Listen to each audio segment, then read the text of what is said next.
Shut up, man. That's the sixth holding.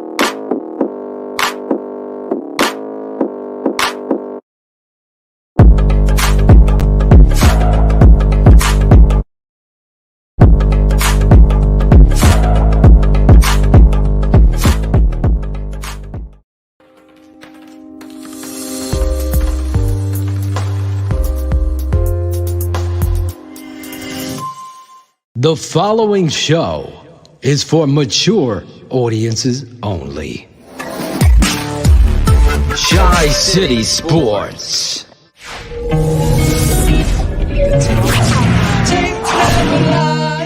Watch the tape, and when you see the tape, you know the tape doesn't lie, and the tape doesn't lie. If you were given the opportunity to do a more expansive search, would you have done it? I was given the opportunity. I found him.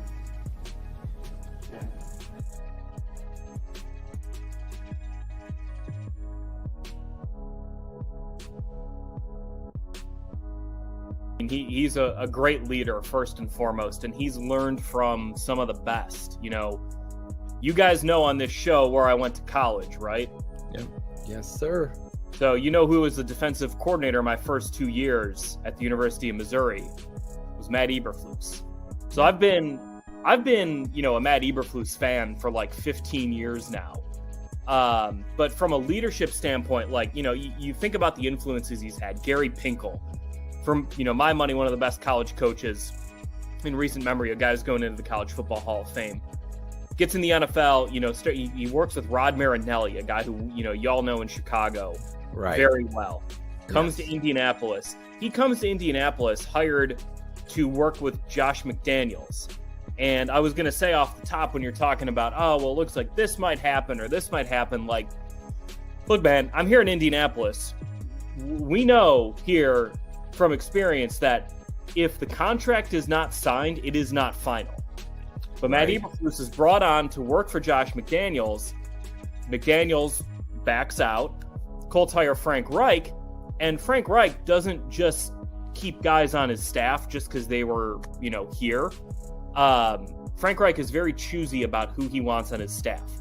And Matt Eberflus has been here for 4 years now, which speaks volumes to the kind of leader Eberflus is on the defensive side of the ball, because that really is his responsibility. You know, Frank Reich he's the offensive guy. You know, he comes from Philadelphia and he's the quarterback guy. So Matt Eberflus has run the defense, you know, kind of similar probably in a way to what Vic Fangio did in Chicago, you know, with Matt Nagy. And that leadership that he has of that unit, they've been top 10 in points allowed 3 of the 4 years he's been the Colts defensive coordinator, and they've been top 10 in takeaways every single year. Like, you know how hard that is to do in the NFL, where like the ball is a stupid shape and it just goes in weird places. Like, to be top 10 in takeaways 4 straight years means you're doing something. And you listen to how Frank Reich talks about Matt Eberflus. I had a chance to sit down with Frank before the season, and he said that what impresses him about Flus's leadership is just the detail that goes into everything. There is no stone left unturned, and it goes with how he wants his players to be coached, how he wants them to play, what the scheme is. But then on top of that, Flus is flexible with this stuff. He's willing to say, all right, you know what, we're maybe, you know, we are a zone heavy team, but you know what, we need to sprinkle in some more man to better fit the talents of our players, which he did in 2021. He can be flexible. It's not just walking in the building and being like, this is how we're playing defense. This is how I want to play offense. He really does take a look at his roster and say, all right, what is the talent we have and how can we best fit that talent to our scheme? You know, he talks so much, like he's very oriented toward like alignment, assignment, technique. Like, that is what he sees. And if your alignment is bad, if you're on the wrong assignment, if your technique is bad, you know, that's one thing. Obviously, certainly if you're not hustling and you're not giving it, you know, 100% out there, like Darius Leonard this year, guys, this dude, he literally, we would ask him every Thursday, hey, Darius, how's your ankle? And he would just be like, yeah, it's attached. Like, his ankle was so messed up this year. Darius, he left everything on the field. There was never a moment where you felt like, man, like Darius isn't hustling, or Darius is, he's letting the ankle get to him. You could see he wasn't playing as fast as he wanted to in the first 10 games of the season. But Darius never took a play off. And like, again, you talk about the culture and the guys who said it. It starts with Flus, certainly, but, the players on this team, man, like Kenny Moore II, Bobby Okereke, Buck, Grover Stewart, like these are good players. They work really hard and they don't loaf. They don't take plays off. And if they do, then yeah, someone else is coming in. And, you might see an emergence of someone because of it. Everyone knows, like, hey, you take one play off, one game off, like, who's to say you're going to have your job next week? That I get envious of. Now, I mean, yeah, and he, like, I don't know what changes are going to happen here in Indy. Like, I don't. I'm just the lowly team writer. But something's going to change. Like, you don't have that meeting. You don't have these public statements. You don't have Chris Ballard taking accountability for an hour and 7 minutes and run it back. I mean, that's so. I'm just as fascinated as everyone else is to see what happens in the coming weeks and months here. But I think I'll be interested in the next time we get to talk to Flus, if he does wind up staying here as defensive coordinator, about kind of what his postmortem of that was. Like, because Trevor Lawrence came out and played the best game he had all season. Like, we know Trevor Lawrence is a talented quarterback, but with everything on the line, with the playoff spot on the line, to kind of just get cut down like that left a really horrible taste in everyone's mouth here. And certainly that is a fair question for, the Bears search committee, for Ryan Poles to ask Matt Eberflus. I imagine he'll give them a pretty good answer. A better one than certainly I'm giving you guys right now, because again, he's the coordinator, I'm the writer, but it's that's a fair and a tough question that will be asked in whatever interview Flus has, and is one I'm sure he's going to have an answer for. And it might just be, we weren't good enough, and like, we just kind of got our ass kicked. Like, maybe that's it. Or maybe there were schematic things he wished he would have done differently. Maybe what the Colts did in the second half of that game, where, Trevor Lawrence did kind of lose some of his efficiency. Maybe they wish they would have done that in the first half, whatever it might be. I'm guessing he's figuring out those answers just like we all are trying to figure them out. I have no doubt that Matt Eberflus will be a very good head coach. And I think that goes for whatever team hires him. That's just how much I think of the guy. He could go step into, a terrible college job right now and be a really good head coach. He could step into the best job in the NFL and be a really good head coach. He could step into a job in Chicago where you've got a young quarterback, some good pieces on defense, and be a really good head coach. Absolutely. I'll be totally honest. I was kind of wrapped up in some other stuff yesterday. I didn't even see that he got hired until it was like, later in the day. I don't know. I mean, look, if he's got this opportunity, he probably knows what he's doing. I think wasn't he a finalist with the Giants too? He was with a finalist with the Giants and the Minnesota Vikings. Thought they had him. And he was a finalist last year for Carolina. Carolina last year too. So look, these things don't just happen. That means that a lot of other people around the league think highly of him. I haven't checked in with some folks here in Indy on what their thoughts on him are. But I assume that if I, shot Chris Ballard a text tonight, he'd probably have a pretty glowing review of him.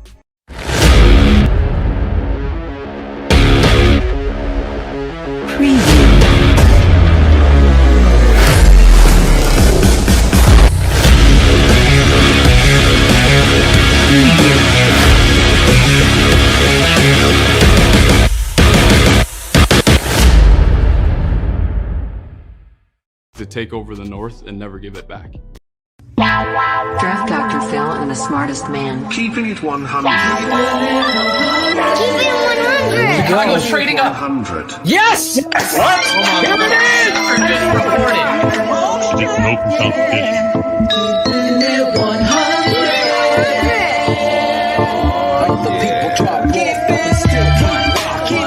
I know we need to run the ball more. I'm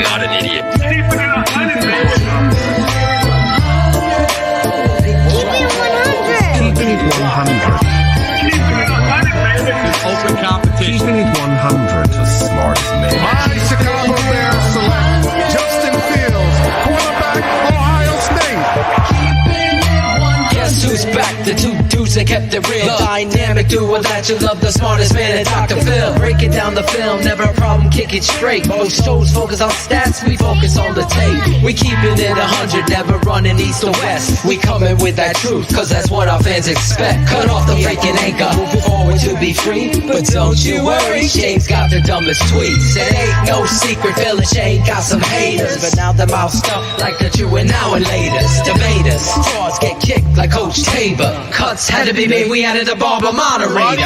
Up and down, boys got you double checking. Sad sacks rolling like a fool drunk texting. Flexing on the truth cause you know they'll never change. Real, recognize real, that's what you get with Phil and Shayne. 100's what we do when we're breaking down the bears. Fuck a play or a captain, all of the unfair. The tape never lies, the truth you see.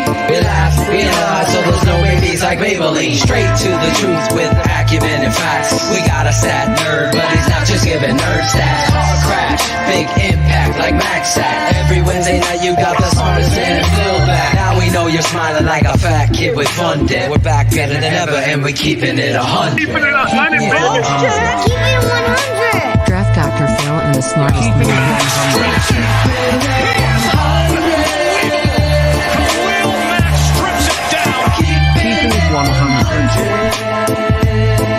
Draft Dr. Phil and the smartest man. Keeping it 100, baby. Keeping it 100. Draft Dr. Phil and the smartest man. Keeping it 100, baby. Draft Dr. Keep it 100. Keeping it 100. Shayne, Money Man Marsaw, and the guard.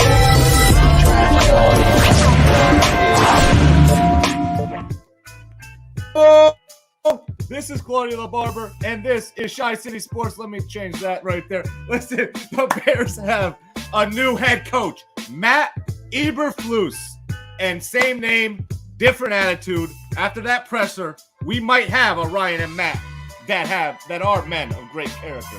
So we got another great show for you tonight. We got the man, the myth, the legend from ESPN 1000 and NBC Sports, David Kaplan, back on the show. So let's bring on the boys, because I fucked that up. You're on the air, baby. You're on. You did it. You made it. What's up, guys? We did it. We made it. We made it. We're here. Claudio, the Starship Enterprise is about to crash. Oh, boy. What's up, boys? There's just too What? much What are shit you going doing? on. What are you doing? What are you doing, bro? I'm sitting here Listen. moving shit around like we're playing that game. Breaking news. The tape never lies. Network breaking news.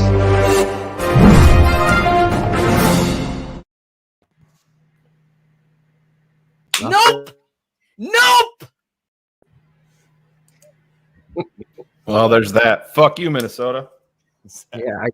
Breaking news: the Vikings aren't getting Harbaugh. So all those saw that shit show, as well as Kevin O'Connell.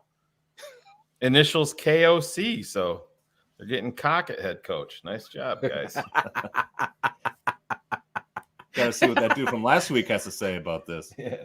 Shayne will be monitoring, or some Jackal excuses. can monitor his show. He's already in full blown meltdown mode. Carr sent me. Oh, you got some clips? Not a Or clip, but tweets. it's tweets. Yeah, he totally changed his tune within like a 6-minute time frame. I would love to bring that dude on, play his clip. He won't come on. And ask him, like, dude, what's up with the flip flopping? Like, I would have so much more respect. I get the rivalry, I get it, but backpedaling 24 hours after is a sad state. I don't think that dude could take the smoke, bro. I don't. He doesn't Listen, look like he could. I'll be for the record as we start off this show. I would say, yeah, everybody that asked me got the same answer. Yeah, I would be envious of Minnesota because I believe Jim Harbaugh is an amazing, known commodity when it comes to being a football coach. Does that mean championships? No, but it meant a direction and attitude change. We are going to go over the press conference and the hirings and the offensive coordinators, the offensive line coach, the defensive coordinator was announced today, all of that stuff. But we always keep it truthful to what we felt. We break each other's balls if we're wrong, but we never flip-flop. That ain't hip-hop. You can't be flip-flopping. You got to have your stance. If you're afraid of it, like I have no fucking one worry ounce of iota about Ryan Poles getting emotional to start that presser. Bears fans, anybody who has a problem with that should really take a fucking long look in the mirror. Because you know what emotion is? It's the end result of accomplishment. When you actually give a shit to get to that pillar of your football career, maybe that's the highest you can go in your field. There ain't no higher. This fucking guy deserved every bit, every ounce of emotion. Passion. Showed passion. That's what that showed. That showed me that this guy is going to do everything in his fucking power not to lose games, to get a better draft pick, but to fucking turn this shit around. I don't know, Ryan Poles from a fucking lightning pole to the street light. I don't know. I'm learning who he is in that moment. If you fucking think that's a sign of weakness, go cheer for the Vikings. Because that's fucking ridiculous on every level. I mean, I texted Shayne a miss immediately. I love this. Well, we're covering it live on our Patreon channel. And I reacted to it. So I didn't text. I actually reacted to it. But texted later, to be truthful. How much? And I was getting texts from people. What did you think about that? Save it for the show. Vikings fans all over the world. Salty. They should be, because they have one of the, with or without Harbaugh, each and every year, they're one of the most overrated franchises in all of sports. They go out and they draft big names that are left over. Exactly. They rarely work out. That's who they are. People, for whatever reason, give Minnesota the ultimate respect. Next year, hey, if Aaron Rodgers goes away, Minnesota's not. No, stop. They're a epically flawed franchise, and not buying any of that shit. Phil and I have talked about that for years. Before we started TTNL, we preached on it, even when they were a little bit better, even back to when they had Brett Favre. Still never a believer in that franchise, and they've done nothing since to prove otherwise in my book. Yeah, it's you're getting to a point. I think as a person, it's perfectly fine and fair to tell your truth. I'm not gonna. Oh, I never wanted Harbaugh anyway. Are you fucking? I would be envious of that hire.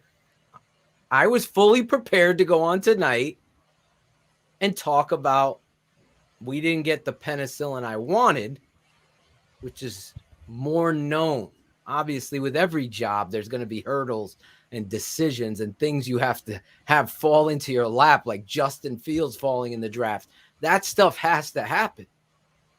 And I would have came on this show, and all of you fans should know that about the integrity here, because Cars, Shayne, everybody know I've been saying I've wanted Harbaugh to be the head coach of the Bears since 2011.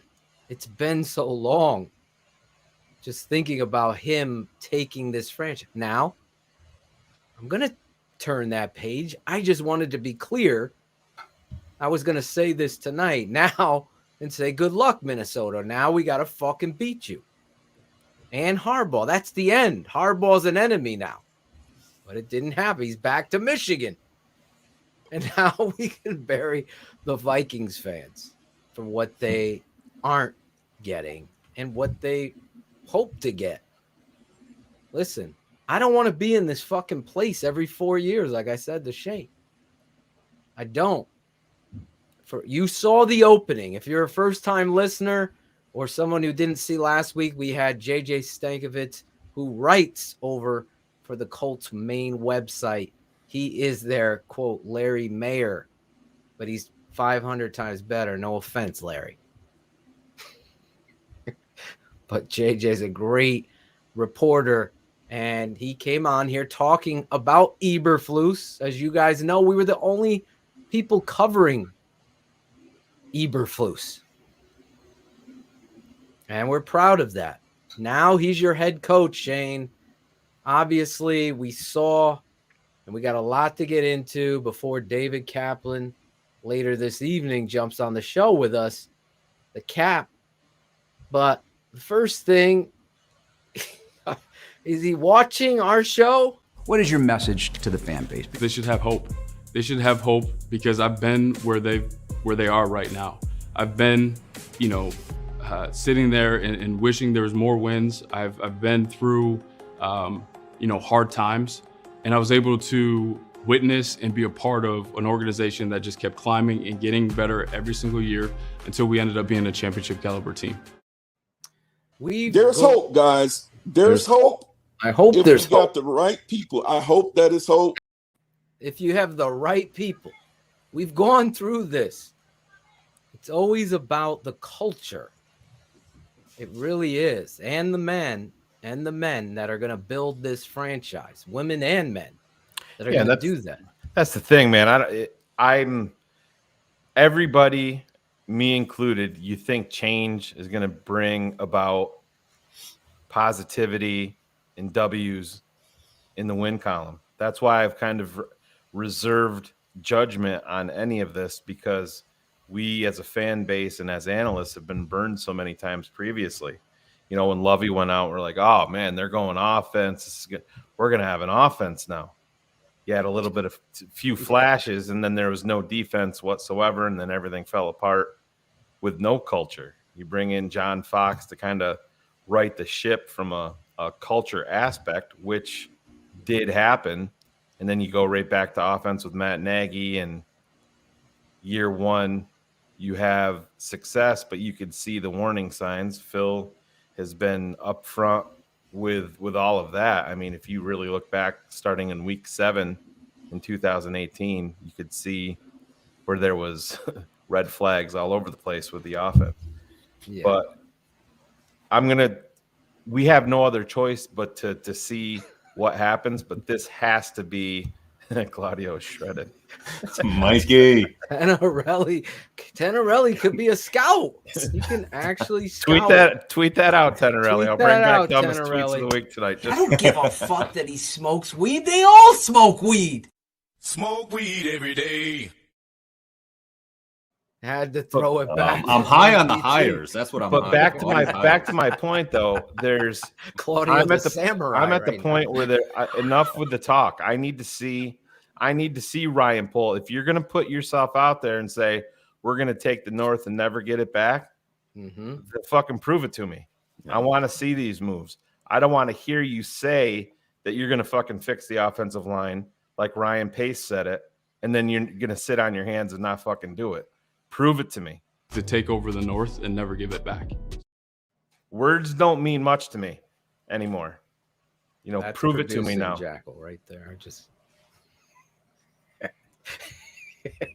Listen, Shayne's 100% right. We don't know who Ryan Poles is.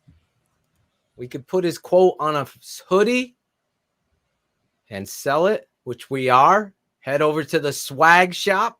Got Poles? Got Poles is over there. Performance over politics. I saw some people rocking the swag today. We're going to take over the North and never give it back hoodies. TTNL hoodies. How about the stats are for losers hoodies? All that shit. Stats are for losers right there. Got polls. And of course, the new one that Alex Acevedo can't spell the word gonna. What is your message to the fan base? They should have hope. Have some hope. There's no hope for Acevedo's spelling. I'll tell you that, Shayne. Yeah, I don't think he won any spelling bees, that's for sure. Gonna. If you get the Gonna hoodie with a U on the back, you are going to get an extra gift it's a limited edition. Shayne, because those are limited editions. They could be worth a lot of money. Go over to Patreon, sign up. We are going to have some serious, great stuff breaking down. A lot of great guests we're getting in to the off-season coverage, free agency, the draft, the coaches, all of that stuff. Obviously, with the new hires, Getsy as offensive coordinator, Alan Williams named the defensive coordinator, although that had leaked out a while ago. So we were kind of preparing. I think that's, I don't know if we should start there. Obviously, we just got under the. I listened to a little of Polian talking with Waddle and Sylvie. Did you get to hear that? I did not. I heard about it, but so he's very complimentary towards and shout out to Waddle and Sylvie, who did a great job with that interview. But he's very complimentary towards George McCaskey. George led this. George, great job. That's authentic George. He was praising the guy that just paid him a couple $1 million for what 13 days work. Go figure. I'm just reporting. What is that? Regurgitating? What is Lambert do? What is that called? Yeah, he regurgitates. There's a certain style. You grab somebody's work, put it in as your own, credit them, and then give your opinion in it. Yeah, I forget what that's regurgitating. Whatever that is. He's a professional poacher of content. That's what we've labeled him. Red Hat Duck. 300K, Shayne, he got. That's what he heard from a source. As long as it wasn't Austin. Not a bad payday for a couple of weeks' work. Yes. I kid, Austin, because I care. I kid because I care. Like Claudio's samurai. Listen, it's just like I said, I'm high on the hires, bro. That's all these hires have gotten all fucking. He's getting higher and higher. Yes.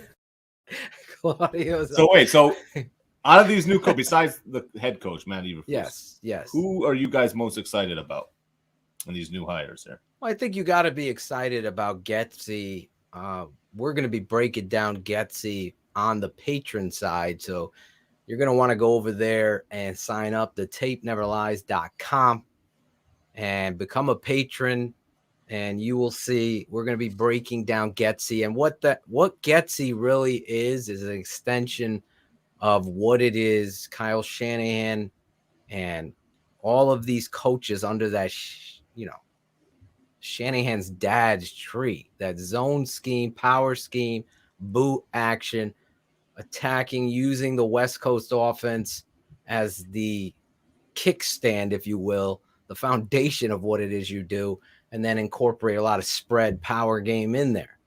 The thing I like about Getsy is he did it on the college level, and he has a lot of pride in running the football. And I think going back to the head coach, just looking at who he is, I just believe in these marks, because some of you aren't patrons, so you didn't get to see Cars and Shayne and myself react to the presser. And I think it was very important that you understand that he's not calling plays on defense. That was one of the biggest.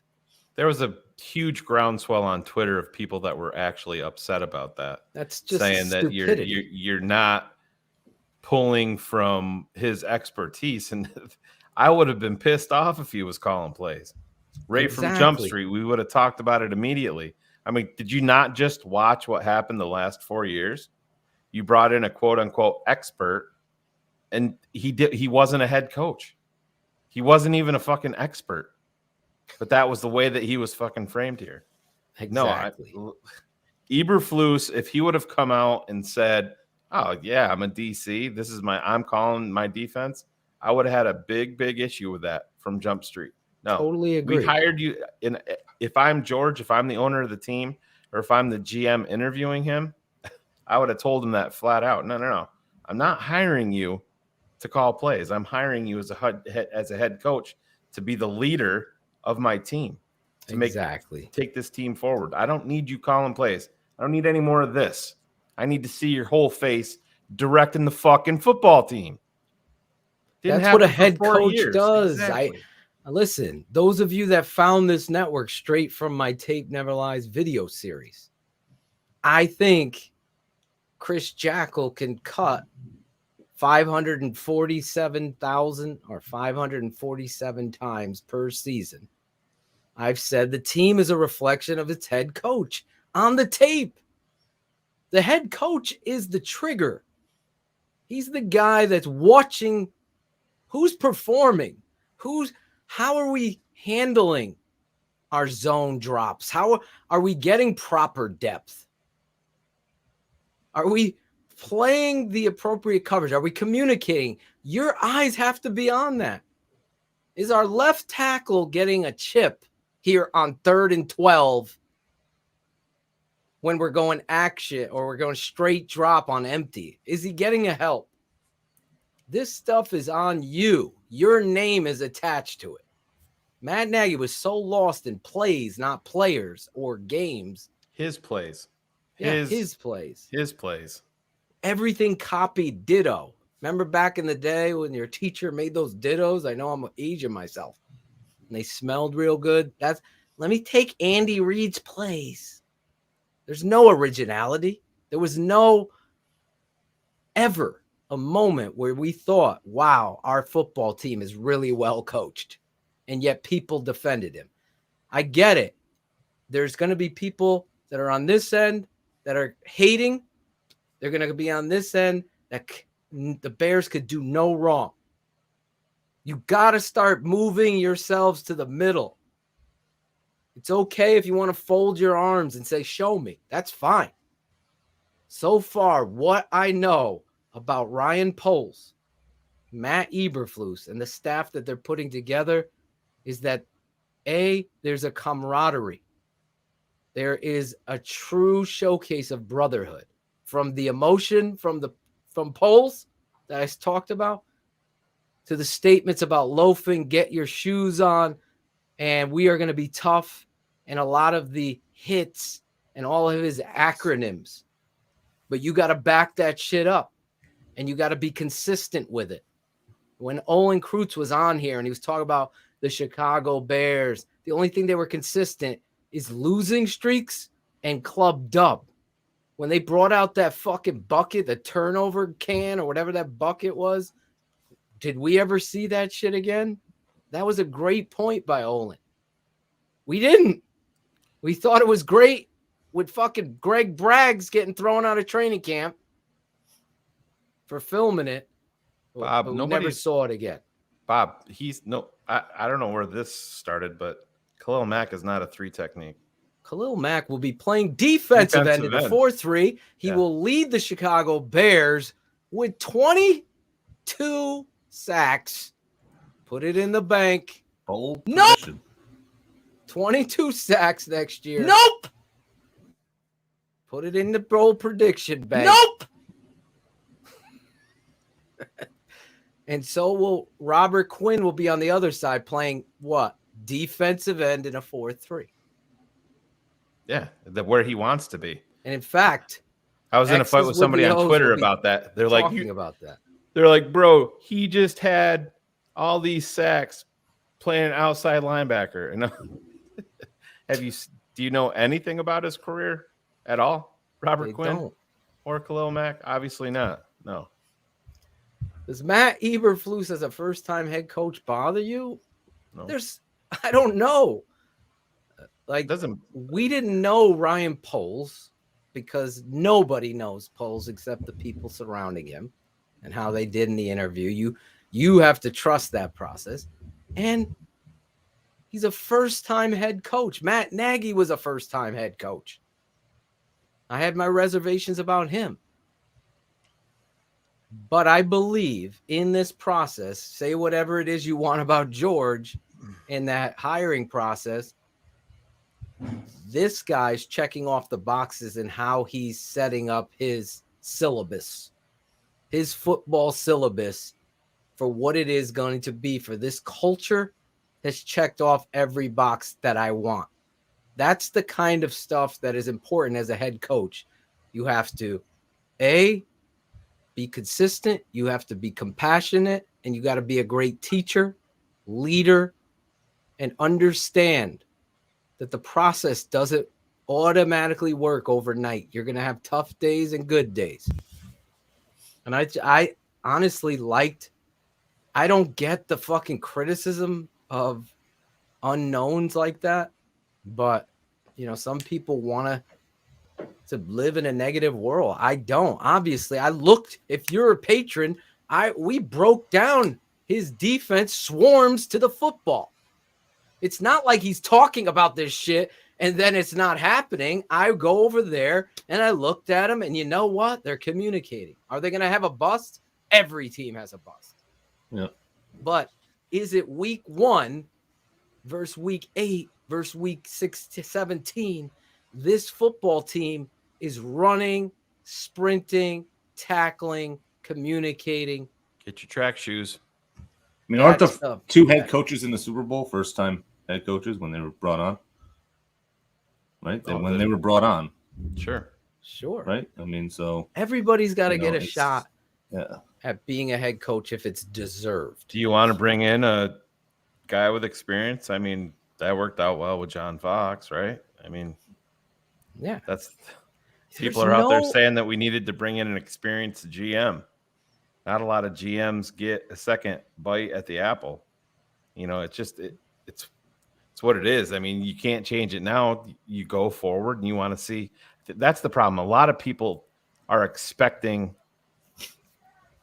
perfection with every single there's people out there that if you like, they'll call Javon Wims a fucking bust as a 7th round draft pick.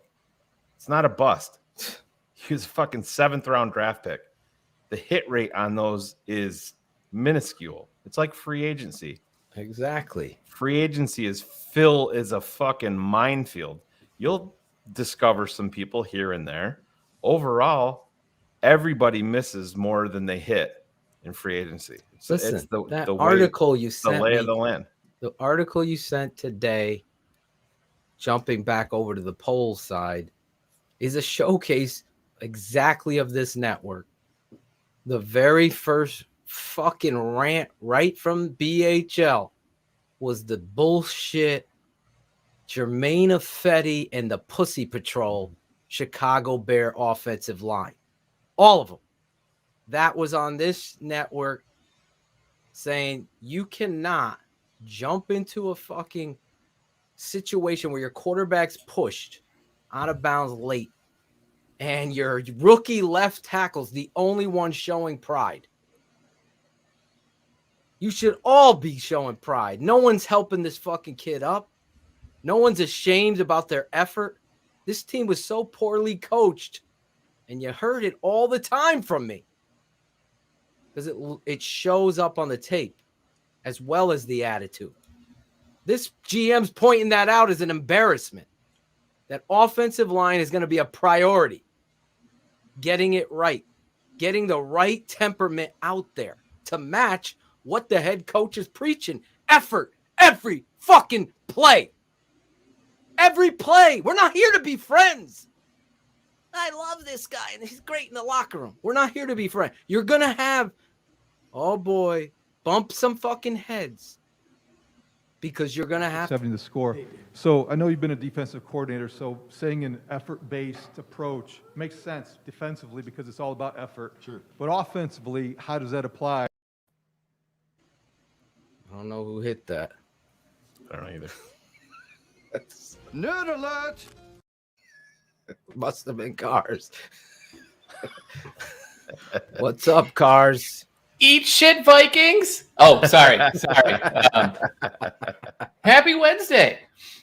Cars, you were with us when we covered on the patron side the presser. So really for our fans, obviously Kaplan's going to be coming up at the quarter past the top of the hour.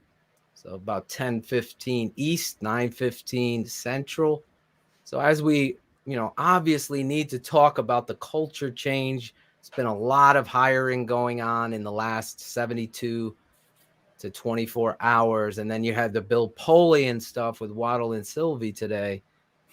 So, but some of the key talking points we've addressed here, Shayne and I have addressed the mistakes with Nagy. They seem to be very aware of, making it a priority to state it. No, I won't be calling plays. I'll be the head coach. How about this quote right here? That first Zoom. Where is it? Well, if you were given the opportunity to do a more expansive search, would you have done it? I was given the opportunity. I found him. Right there, throwing away all the troll boy, the blog boy. That was his mic drop moment of that presser until the quote that we saw come out early today when he was talking about the offensive line. I don't know if we have that one. Oh, that was the. We don't he followed have it that on up. audio. That's what I was getting to when Cherie accidentally hit it. I guess she's taking. No, it's Jackal. He blamed Cherie. Real nice. Talk about the pussification of producing. God damn it, No, he's Jackal. taking it. Jackal's obviously tell you. So what we were getting at, jumping around. Yeah. Polls says I can read it to you. That. I can read it to you right here. Go ahead. This is fantastic. Yeah. This should get you excited if you love football. Right. Justin Fields was sacked 36 times, including 9 against the Cleveland Browns, and too often the 5 linemen weren't rushing over to help him up. It happened week after week. Bears' new GM, Ryan Poles, has taken notice. It really agitates me to see a quarterback get hit and be on the ground. And I watched the 5 guys and their body language, Poles told a small group of reporters from The Athletic. And the bigs after this introductory news conference, along with new coach Matt Eberflus. Oh, shit. It just popped off. If I see my guy on the ground, I'm running over there. I'm getting him up, and I'm making sure he's clean, ready to go. I don't know if I saw that enough in the tape that I watched, and that's critical. And also to protect your guy. If you see something cheap, something dirty, you need to set the tone, and that's not going to happen. Because if you let it happen once, it's going to happen over and over, and the next thing you know, your quarterback gets hurt. So that nasty mentality is critical. And it's something that we need to add. So I said, hey, oh, baby. The smaller version of it, because then you could see us in it. But you know what? In there. But that's just the fat ass. You need to get the nasty fat ass over here. Get those fat asses out there. The only one that was running, like they were showing plays today, the only guy doing anything was a 40-year-old Peters. Jason Peters was the only guy every time moving. Like you've got James Daniels, Jermaine Ifedi, you guys are young bucks. You're trying to do this. Like you haven't done it. And the Pro Bowl, probably Hall of Fame tackle is the one guy that's trying to show you what to do. And they're all just like, oh man, you get yourself up. We're going to get back to the line because I'm already defeated. Yeah. That's called complacency. When if you don't have a coach, if you have a coach that tolerates bullshit, you're gonna get away with bullshit. It almost feels like showed up on the tape. It almost felt like it encouraged it because, like, you do group projects or anything, and one person starts to slack, and then a second starts to slack, and then a third. And if one of you doesn't stand up and go, "Hey, what the fuck? We got to put all this together," it never goes anywhere, right? Like. It's just really sad to see just the way that they were allowed to do that. You saw that happen a lot of times with Montgomery, who'd go plow through 6 or 7 guys to go get a first down, And then he's the one picking himself up, or it's a wide receiver doing it. And the offensive line is just kind of lollygagging around. It was, from what we know about Juan Castillo in the past, that fire burned out, I guess, it feels like. Well, when you're around a head coach that doesn't support you, that's what happened. I'm just telling you, I'm keeping it on. Or if he's more worried about plays or his job. He's worried about his play sheet. Yeah, like that stuff. Well, just this is the thing that's going to be critical lost. moving into free agency, is because Ryan Poles is obviously invested already. For him to put that quote out there and base it off of just watching tape, that could affect James Daniels' future here, even though he's a young offensive lineman. I hope that you're gonna interview get did in the with freaking interview room. You sit down and you talk to him. You put on all the shitty plays you could possibly cut, and you ask him why and that what's goes up for with this. That goes for everybody, and this isn't. Absolutely. I'm not singling out Tevin Jenkins or Larry Borum, but I brought up. Listen, Tevin Jenkins is going to be here. Larry Borum is going to be here, but Larry Borum especially. You have to, if you're doing this the right way. Neither one of them are preventing you from drafting an offensive lineman. Nope, not at all. Neither one of them. And that's the thing. You can't, let's go, Jenkins. That's confirmed. Can't say that. Oh, we have Borum pegged for right tackle, so we're good. That's a massive mistake. You can't build it that way. You're good at two places on offense: QB and running back. Everywhere else, every single one of those guys. Still don't know it. Oh, you mean you're good? Good as far as you don't have to worry about your drafting. lead dogs. You got your lead dogs, right? And you got your backup at running back too, right? You are set there. Yes. Cody Whitehair, James Daniels, definitely Sam Mustipher. I love Mooney, but he's still not quite a number one. None of those guys right now are locked in for the next 3 years, right? This so you got to do it. This GM, to your point, comes from a place where they double, triple down on these things. They identify. He's going out there and openly, he being Poles, saying offensive line is going to be a priority. Huge priority. Line is going to be a priority. Bill Polian goes on with Waddle and Sylvie and is essentially stating and quoting the same thing. And oh, by the way, the Chicago Bears hired an assistant GM who's also an offensive lineman.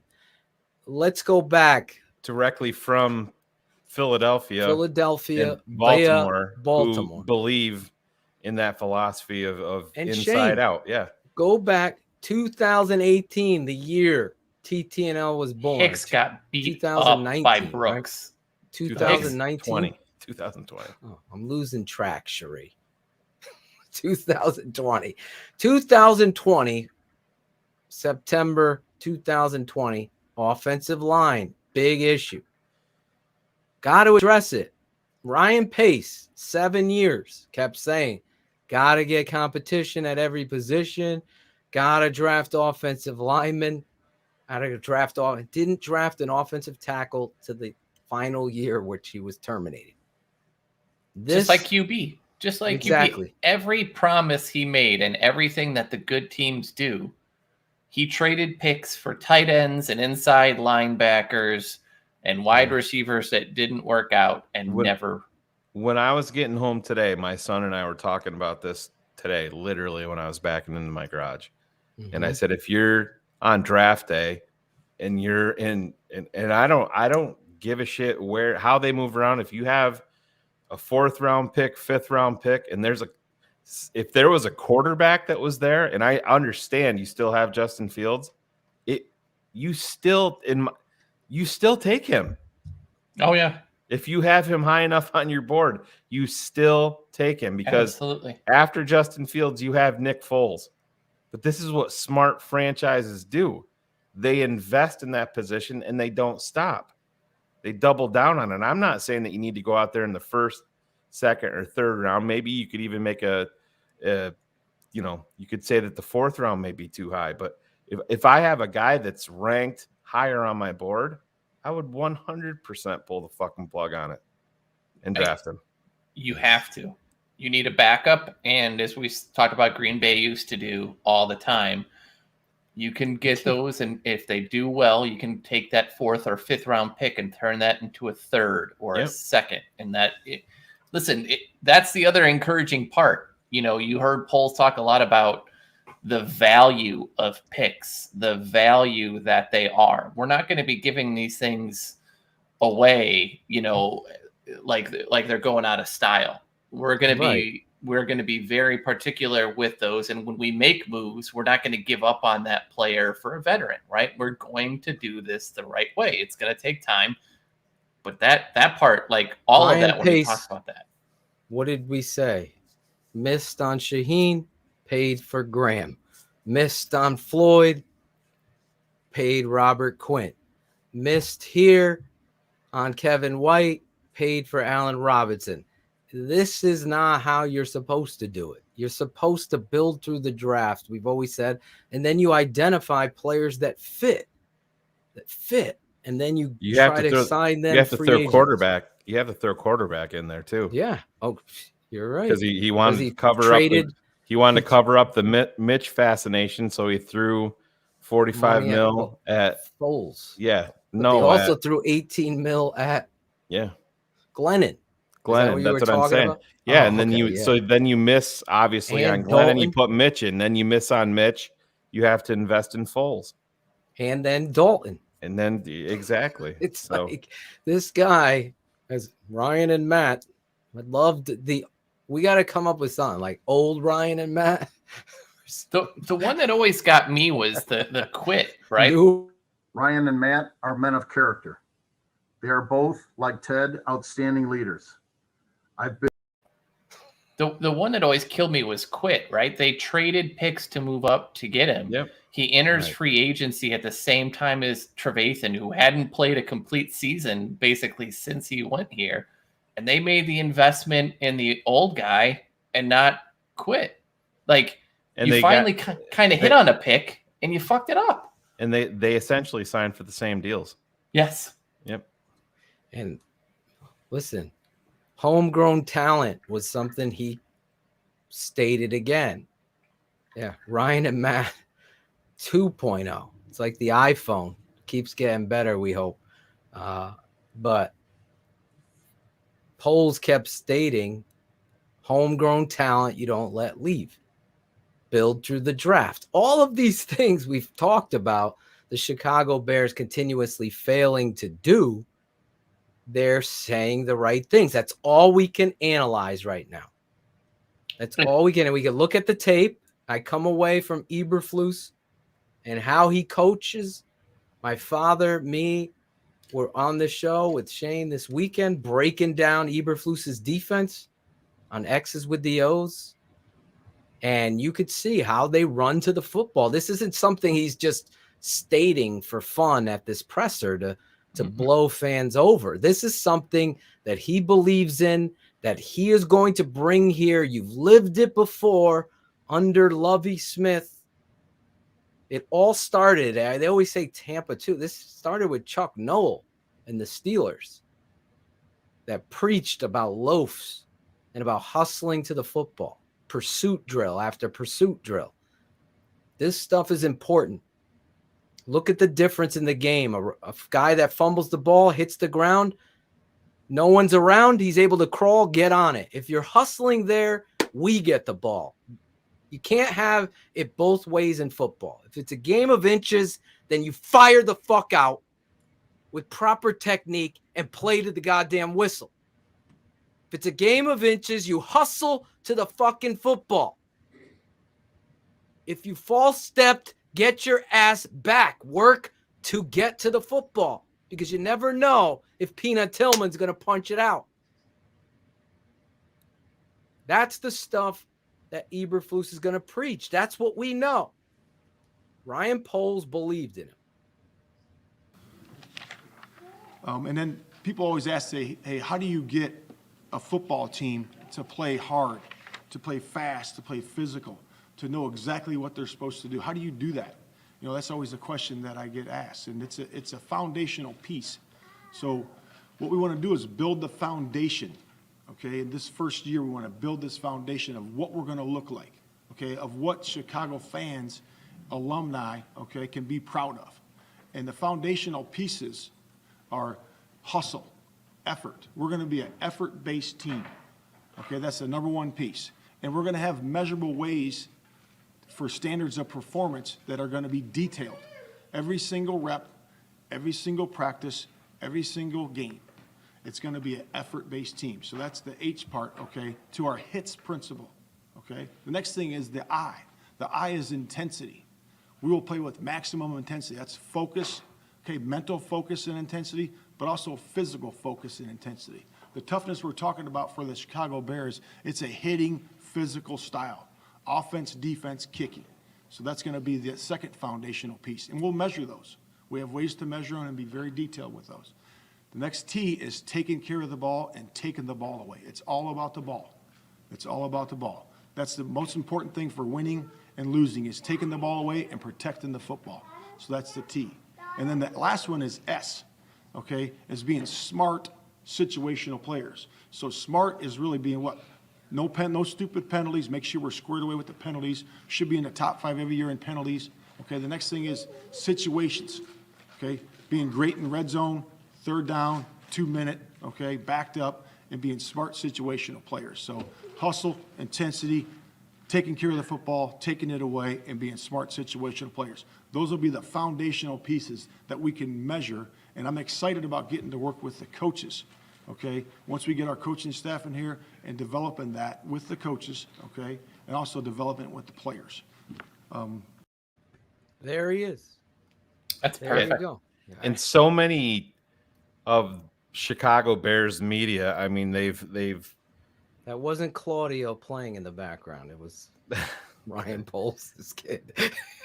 all of the Bears media was fawning over, this has been a failure because Jim Harbaugh is not here. He's obviously heading to Minnesota. We saw how that has all played out. And I listened to 2 or 3 podcasts, national podcasts today, and to a man, every one of them pointed out how Eberflus and his acronyms. This is high school football, and this is going to project into the NFL. Phil, you've coached plenty of football, and I mean, I've never played one snap of football in my life, and I was just laughing at these guys fucking saying that.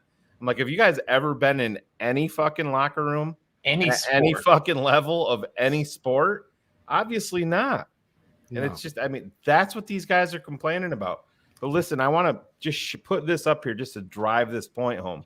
This is what the new general manager of the Chicago Bears is talking about. You saw Ryan Pace make the move up last year for Justin Fields. He is your entire franchise moving forward.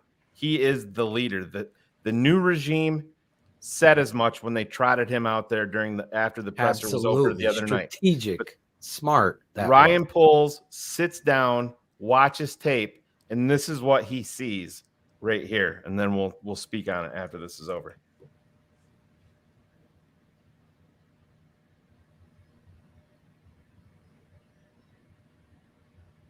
There's one guy running over there, 71. No, 71 didn't even do it. Jason Peters didn't do anything either. No, he runs over. Watch, right here. Oh, see? To grab him there, yeah. Yeah, but that's the point, though. They're all looking. That's what around. he's talking about, but you got the shit with the Fetty.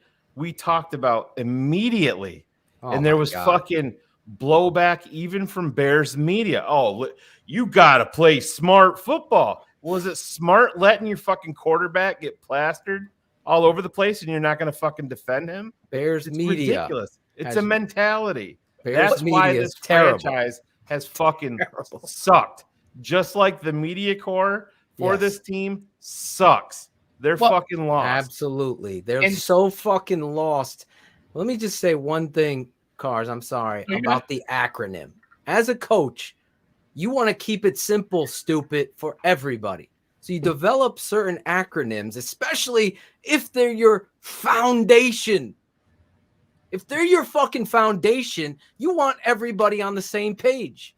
So it might be cheesy when you're ordering fucking coffee and donuts on a Saturday before a big game. You might joke about it. But then after 3 weeks of seeing your peers fucking run to the goddamn ball, hustle, see somebody like Eddie Jackson's fucking cereal box get thrown out into the sideline with him. All of a sudden, everybody's understanding that this isn't a parent that's, I'm going to punish you. Keep doing it. I'm going to punish you. I'm going to punish you. I'm going to punish. They never do it. The kid keeps taking advantage. It's the same fucking thing with football with acronyms. I don't give a shit what level. The NFL all the way down. It goes to this level. You have toughness. We are going to hustle. And thus that shit is in your life. It ain't a fucking let's break a 6-game losing streak and club dub is coming. This is about winning. Winning. And that those acronyms help you. And it's a credit to this guy. And he's not the one who invented it either. Yeah. But sorry. No, someone in the chat had said, that's going to get old. And I hate to break it to you. The players that gets old to, they're gone. Yeah. See ya. They're the ones that don't want to run, don't want to make plays. You're 100% right, Carl. The guys who love the sport, whatever you're doing, if you love your job, there's monotonous bullshit we all have to do. But you keep doing it because it makes you successful. You know what you've got to do. The second these guys don't want to run, they don't want to play, they've lost their love of the game. They're not going to be involved watching tape as much anymore. They're not going to be doing things. They're going to be sitting on Instagram, reading their tweets, responding, which all these guys that we talk about with Lopes, with Allen Robinson and Eddie Jackson last year, spending more time on Twitter negatively interacting with fans than showing it in some of the effort shit that you see on the field. Here's Jim Larison, Yoko, with our mic drop moment of the show so far. I'm running a $100 million business, and we use acronyms to align and ensure our teams are on the same goals and objectives. So, yeah. Just drop the mic with my boy, Jim Larison, who I love. What's up, Jim? Up here watching. Gangsters, what's up, guys? That was Jim in high school coming. That was him. That was him going into the TTNL meetings before we became TTNL. What's up, gangsters? What's up, guys? What's up, Don? Gangsters, what's up, guys? Listen, you guys aren't taking no fucking shitty deal. You're gonna do it on your own. That's our boy Jim. But he's 100% right. You learn, as some of the chat is understanding. That's why you guys come here. Smash the like button. Got 947 people watching live. Smash the like button if you're on YouTube. Smash it on Facebook. What the fuck? Yeah, what Facebook. The hell is that? Here's the acronym. Smash S the T L like B. Oh boy. Oh man, it doesn't work. Phil's spelling like Acevedo does. Smash that like button. How about you smash that ass? Work that ass? Is that it? I said, hey, oh, baby, oh, bring that fat ass over here. I want to get it in my mouth. Get in somebody's ass today. Exactly, Cars. The acronym is ass in the mouth. AIM. That's how we're going to roll this from now on. That is the TTNL other acronym.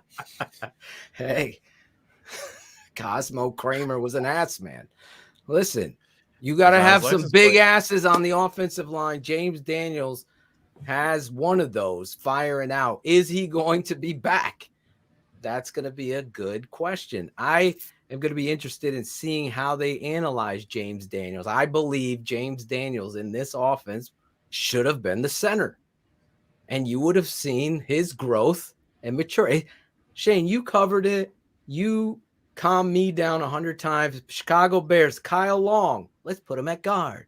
No, he drafted him for left tackle. Same thing with Tevin Jenkins. He's your fucking left tackle right now. Stop moving shit around until competition brings out the best. But they've done it with every single offensive lineman that they've invested in. Cody Whitehair has bounced all around. James Daniels has bounced around. Kyle Long has bounced around. And Phil. Fetty. Right tackle, okay, you sucked. We're going to move you to guard. Okay, Exactly. you sucked there, so we're going to move you back No to right consistency. tackle. What? And there's a new regime here that has no connection to any of these guys. So I don't think I love it. I don't think it's out of the realm of possibilities that you see Tevin Jenkins moved along this line with the new regime coming in. I don't think it's whatever Yeah. they do, I'm telling you, Tevin But I Jenkins think the difference No, is I a left agree. tackle. I There's no agree, doubt Phil, in but my mind. None. the difference now is I think that there's a primary focus on that position group. As a whole, Absolutely, and with that's this- yeah, good. If so they that's put the difference. Tevin at right tackle, he stays at fucking right tackle. Yep. That's it.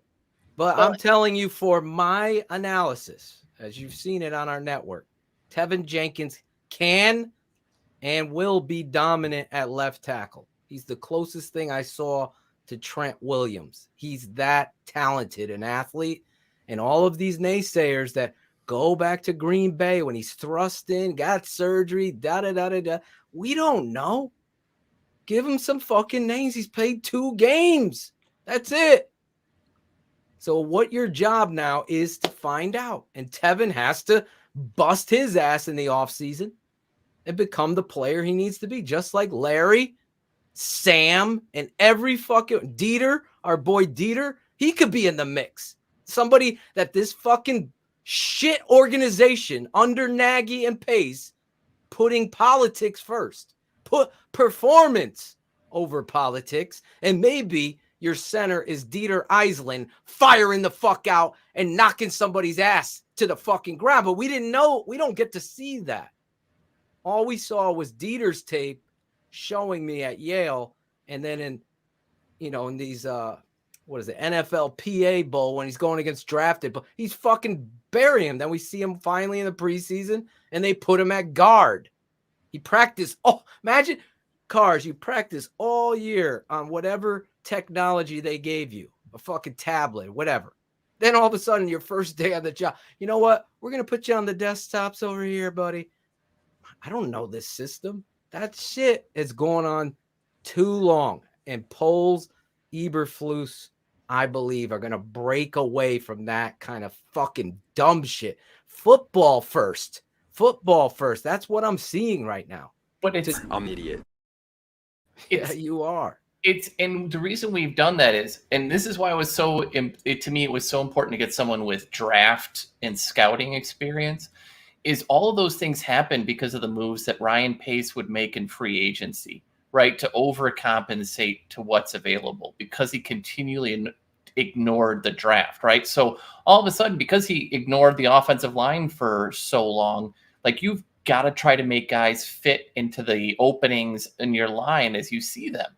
With the new guys here, they're going to draft. They're not going to draft for traits. They're going to draft for scheme. They're going to look at people for specific positions. You mentioned Whitehair, right? Like Whitehair's drafted for guard. Oh shit, Josh Sitton is now a free agent. We'll sign him, and then we'll push Cody Whitehair inside. There was no point to that whatsoever. But they did it because Pace only really knew the pro side, the pro scouting side of football. And it's why we're paying the price right now. Yes! They don't see, well, they didn't see accountability. They didn't see the value of actually blocking and tackling. Anyway, that's fucking on tape. Right. And I see a lot of people in the chat mentioning Teron Armstead. I'm sure that's probably because Olin came on here, but you have to listen. It's a big name. And when he is healthy, yes, he would be a guy that would play, that would solidify a spot on your offensive line. He's going to come at a premium price, and just go look at his snap counts over the last 5 years. They go down, down, down, down, and down because he's rarely healthy. Games. Right. Never. And you can't, you're going to be paying premium price for A-level talent, but you're going to get F-level production because he's not going to be on the fucking field for you because and he's over 30 always now. dinged up. Yeah. So It's not. You heard Ryan Poles come out and say, we're going to be extremely selective in free agency. And yes, I understand a lot of guys say that. And I think that Brian Allen is the name that I think that you'll see connected to this team in free agency along the offensive line. Chicago kid. He's young. He's a guy that can grow with this team. Ryan Jensen's a name that has been out there. I just don't know if the Bears are going to get into that level of financial commitment to a guy that's 32 years old. So, yeah, That's remember a the name position of need. Remember center. the name Brian Allen for Chicago when free agency opens. I don't think he's going to get paid. He's going to get paid probably a lot more than people think he's going to, but he's going to be a hometown kid. He's still ascending. I don't think that the Rams have any chance of bringing him back with their financial structure. I mean, it's just they have a different set of philosophies. I mean, hey, they're in the Super Bowl, so hey, more power to them. But I think that that's going to leave a guy like Brian Allen wide open for the Chicago Bears on March 16th. And he comes over, just like you said, with Tevin. Nobody's waiting on Sam Mustipher's growth. Sam Mustipher has to get better. Sam Mustipher, obviously me and Olin disagree on Sam, and that's fine.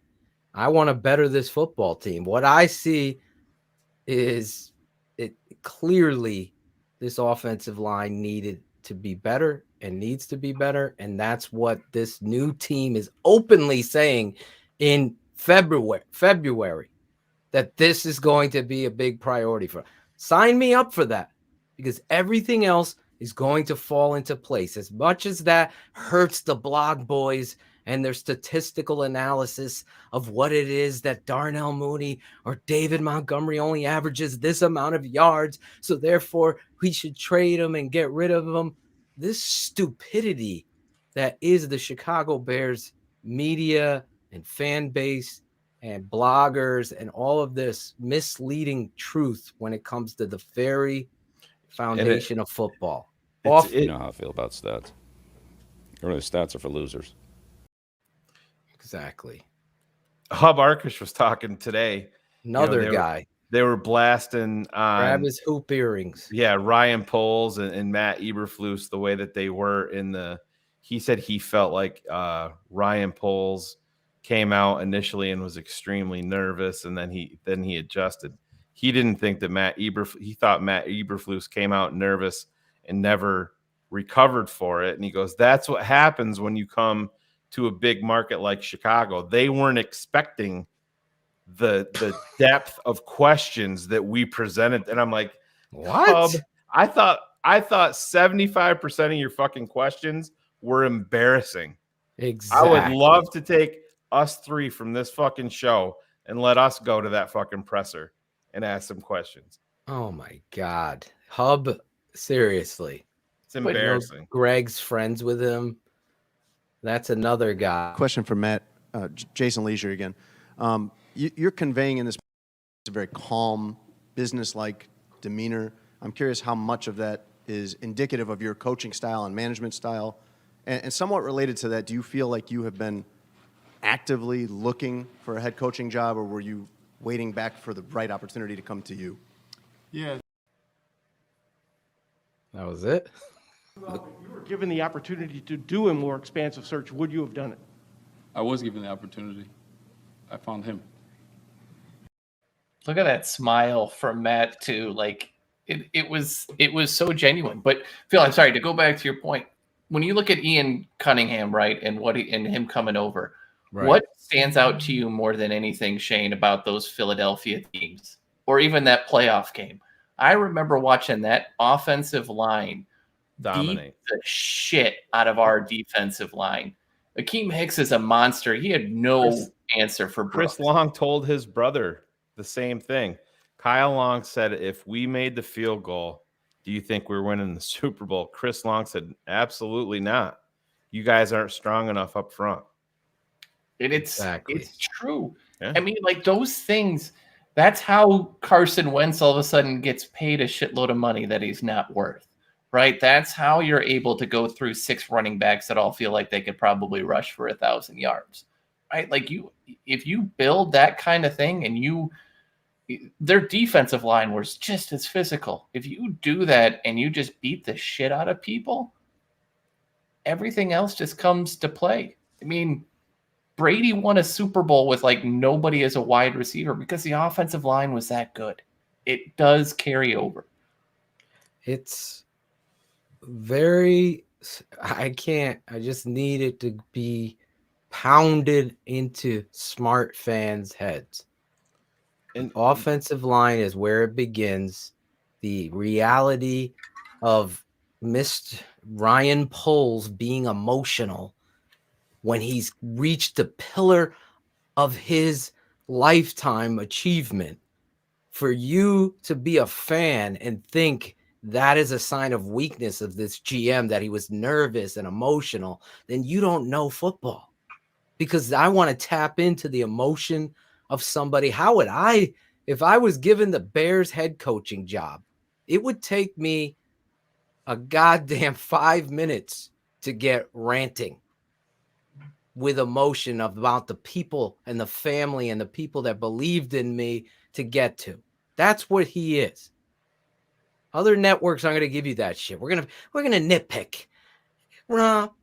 Coach didn't unbutton his vest, his suit. I can't believe that was a fucking talk point. Yeah, oh my God, what are we living in? It was from the guy that you played years ago, Cars. Florio. But back to that clip, are we just going to overlook that Jackal has fucking notifications turned on for fucking soccer updates? Oh, Jesus Christ. Claudio, thoughts on that? Hey, listen, man. Thank you. Exactly. That might be the smartest thing Claude said this entire time. I don't know. That was deep. Florio taking shot. These all Hubarkish. Come on.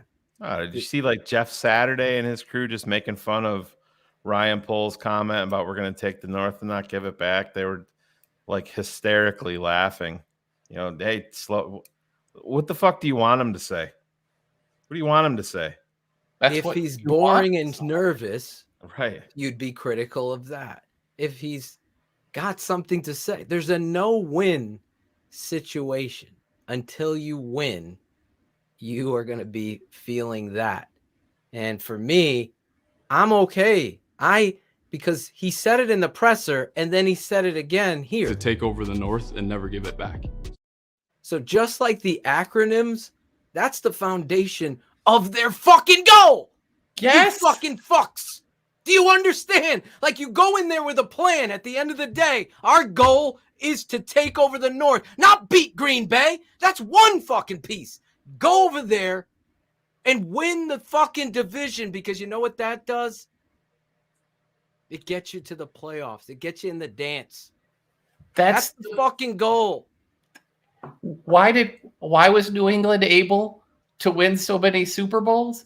Because they won the East and didn't give it back for 20 years.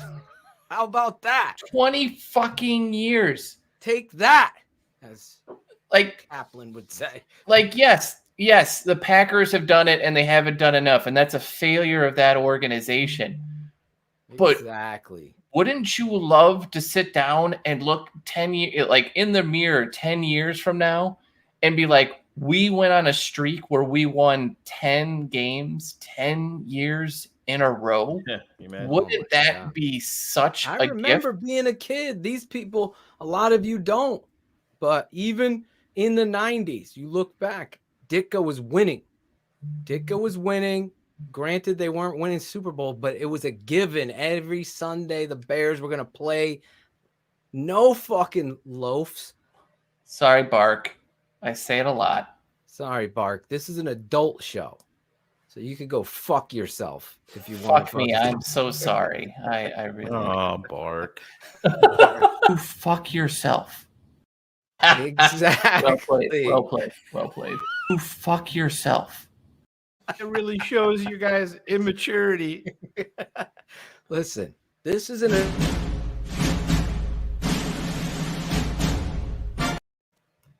go. Listen, understand the Park's brand. mom screams it out every night. Oh, there it is. I was waiting for that one. Listen, you didn't come to Chicago to not win the fucking division. You didn't. You came here to win the North. And listen, that'll be a soundbite. And if it falls flat in the face because you didn't win and you didn't do it, then you have nobody else to blame but you.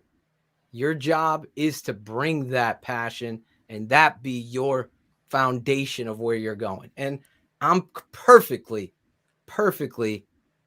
fine with that. You own the fucking division. You get in the dance. That's the goal. Now, I got to beat Green Bay. Got to beat them all. This football team has a hell of a lot more talent than people realize. I think they've been honest about that. Yes, and they've been honest about, Phil, what was their biggest weakness? Offensive line, wide receiver was their biggest weakness on offense. Head coach and general manager. You know, hey, Bullet, friend of the show, Bullets. Yes. His cousin, Jay Sanders, is breaking some news. Oh, Jim really? Harbaugh returning to Michigan. Holy shit, Sanders. Get this fucker on the show. He's taking the baton from Bullets. It's I'm not mad because he's not going there, Chris. Wake up! Wake up! Give me the nope drop, Jackal. Wait, hold on. Doing? Jackal just dropped a bomb too. Yes, he did. Harbaugh going to Michigan? Wow, Jackal. Brady's retired. Man. Hey, did you hear Brady retired? And I don't know if you guys saw, and this is kind of new, but the Bengals are going to be in the Super Bowl. Yeah. Super Bowl. I mean, this is massive. Super Bengals. What? What? We're gonna have to do a show, Phil, of our DMs whenever news breaks. Yes, just show how many people text. Phil and I will call each other, and we'll have like shit that's like 6-7 hours old. Like, holy shit, you seeing this? Maron. Nope, had no idea. Had no idea. Hey, did you hear Ben retired? Exactly. Bark, did you hear about OJ? He says, I fucking did. You silly goose, Bark. Next, I would like to really have a statement really to the Chicago Bears players and fans. Okay, we will play at a high tempo, a high effort, attacking physical style built upon speed, quickness, and explosive athletic ability. We will carry ourselves with an attitude of energy, passion, and intensity. We will play with maximum effort on every play. And my next piece of advice for the players, for sure, is get your track shoes on. Yes! Get I your love track mission shoes. statement. Every company people work for has a mission statement, a goal, something. And you have to have that. You have to keep hitting it. Get over how cheesy it may sound. It's fine. It's that acronym doesn't work for you. You're not playing football, so it doesn't matter. Like, just it's fine. It's exactly what needs to happen. And finally, someone, even Lovey didn't do a great job of drawing the line in the sand at the end, right? Exactly. He did it at the beginning, but he did not do it towards the end. Tressman didn't do it. He said we're going to grow the football, whatever the hell that meant, and grow the man with the football and all this weird things. And John Fox said whatever Jay Glazer told him at that moment. Like, these things do fucking matter. They do matter. As cheesy as they may be, they matter. I've preached on this network, and if you're not a fan or haven't signed up for the tapeneverlies.com, you're missing out. Because you would see that those silly things, as Cars is saying, that matter, they do. Because at the end of the day, it's the fundamentals that take you over the top. The team that is properly coached. I take away from watching Eberflus that this guy, first and foremost, is a teacher. So that when Olin was talking about how are you going to, you're going to be a certain way, well, I know my personality, so I only could speak on me, but watching somebody else, I could watch them and scout the man. I feel as though he's going to understand the role of every person is the foundation, and some of them aren't going to get it. So they're going to have to understand who isn't and make that concerted effort to break through that bubble and have them understand why they have to get to the foundation. Because if you can easily, we talked about Kyle Fuller with Vic Fangio calling him out was the wake-up call. This kid was a bust. He was terrible. That's a great example. Fangio goes out there, calls him out in the media. This kid became an avid film watcher and a professional football player. Should have never left. Should have been here. Should have been a safety for us, if anything. The reality is, that's the point I'm trying to make, that I could see Eberflus has the dynamic understanding that I'm going to put this football team first, and then everybody's got to follow that same line.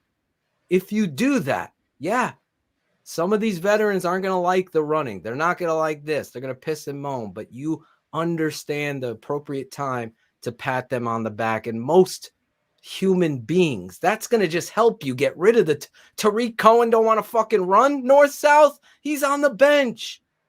He's just punt returning. That's it. But remember what Eberflus said, like he brought up examples when they measure it in a game and they watch you and they see you have 30 snaps and you loaf through 10. Next week, you're getting 20 snaps. That's it. Like what those, and that line is the minimum point of entry, right? Like that level of effort is what's expected. And if everybody is held to that standard, I don't care if you're Brian Urlacher, Lance Briggs, or Hunter Hillenmeyer, right? Like everybody held to that level, everyone's going to do it because these guys have pride. If you don't think that, like, when we were making fun of it, that Gibson was getting less snaps than Atashu early on and Bruce Irvin later on, right? Like, if that stuff doesn't drive you wild, if you're loafing, you're going to lose those snaps. And now all of a sudden you've got to make up effort to go try to get and earn those snaps back. It just keeps everybody hungry. And guys like Eddie Jackson that everybody and their brother understands, except maybe Robert Schmitz or somebody who was defending the guy, which I don't know how you can, is going to be a better player if he falls into the foundational line. He's going to be a better football player for it. Absolutely. You have to understand that's the culture. Or you're not going to be here. Not going to be. That's it. Simple. We've asked for that kind of perspective, from your head coach for years, and we've never seen it play out. So I'm okay with fanboy Jimmy. Just keep that same fucking strength when the Bears start winning that you laughed at from the beginning, because I've been around a lot of coaches in my life, and I know each and every one of them had a different style and a different personality. But the main thing about the best ones was they were great teachers. And I already could see that's what Eberflus is. So that's where he starts. Now he's got to understand what his philosophy is and apply it just like he did. He won for me when he said, I'm not going to call plays. Yes. Because he understands his job is to oversee the field, how everyone's playing, and what is going to do. That doesn't mean as the head coach, you aren't involved in these decisions. That just means you're in the game. Mm-hmm. You're involved in. Quick question and a follow-up. Do you plan on calling the defense as a head coach, or do you envision kind of overlooking everything and handing those responsibilities off to your DC? Okay. You want to do the follow-up question now? Or? Well, sure. The follow-up is kind of unrelated, but I was curious last year when you prepped to play the Bears. I know some of the personnel is different, but when you went into that game, what types of things were you worried about when you were prepping? I think you held them to 11 points in that game. Yeah. Yeah, so to answer your first question, I do believe that to be the head football coach and be efficient at that, you are exactly the head football coach. So I can be involved in all aspects of the game. So the defensive coordinator that we hire will call the defensive plays. I will not do that. Okay. In terms of like when I played, when we came up here, a couple years ago, I think now, it's like anything. It's an X and O matchup, and you look at it as that. And you design your defense what you feel is relative to, for victory. And, and we, want to bring that same style here, to. And that's what I'm talking about. That's a head coach. It So is. you're starting out. This is his dream. And I want to answer one other thing, but this is his dream to get to that point. So he too is going to be the leader of the locker room. How this plays itself out, cheesy for you now, might be amazing for you later. But the reality is, I want to clarify one other fucking thing. Because I think, Shayne shares and Ryan Cox and people share tweets. And I'll never go back to Twitter just because it's so utterly stupid and it's addictive as fuck. But I will never go back there because of it. Just like Eddie hopefully will start tackling. I'll say this. He said he's going to teach the why. That means he already has it in his pocket. He's going to show them the why. He's going to show you the why. He's going to teach you. And thus, that is not Matt Nagy trying to find them. What are the whys, right? What are the whys? And so. Nope. Exactly. But Phil, if you look at some of the other interviews, utter difference. Sorry. No, you're right. But look at some of the other coaches, and if you I've seen a lot of questions about Tyke, about Morgan, like the videos that you see with these guys and what you read is all of them are teachers, are hands-on, are involved, are good at relating and connecting to players. But really, that position is a teacher. You got to implant visions. You got to look, he's going to be involved on both sides. This isn't going to be Nagy, I punt the defense completely over to Vic Fangio, right? Like he is going to be on both sides. He's going to be looking for things. He's going to be telling a defense how to attack an offense and an offense how to attack a defense. And all of his guys are going to be extensions of that.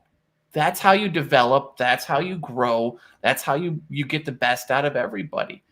Idea how this is going to go, and none of us do, but I can tell you the groundwork of everything that we're seeing is super, super encouraging. Exactly. You've taken an offensive coordinator he's a quarterback coach who got an interview with Denver to be their head coach. Let's not skip over that. Yes. This guy, by all of the calls that I've talked to, is a very, very good teacher and communicator. He knows what he wants, and he knows, guess what? Ask the Aaron value Rodgers if of he the likes run game. Go ahead. Ask Devontae Adams, Aaron Jones. They all came out. Did they? Yes. Oh, yeah.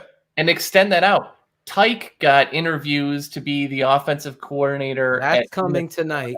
He's talking. Go ahead. You're talking about the new wide receiver coach, Cars. And passing game coordinator, which is key point in the title, Cars. So two guys working together. Setting these things, and Morgan had been a run game coordinator in the past, right? So these things that are going to marry. One, you're building a structure so that if Getsy leaves, you've got people underneath to move. You've got all these parts and pieces, but now all of a sudden, all of these guys know where they're going. They all are going to be preaching from the same pulpit. Like one of Nagy's biggest issues was he brought in nobody from his staff. Nobody with any experience running his scheme. He had to go sit down and teach Helfrich and teach, the offensive line coach. He had to teach their offense first, them to teach. These guys are all kind of the same system that are already knowing what There's no conflict. Yeah, imagine being a player when you ask your coach a question and he's not quite sure because I'm an idiot. Your boss has to go to his boss to answer your question. That's never a great not place. good. Oh, That's not boy. Breaking news. The tape never lies. Network breaking news.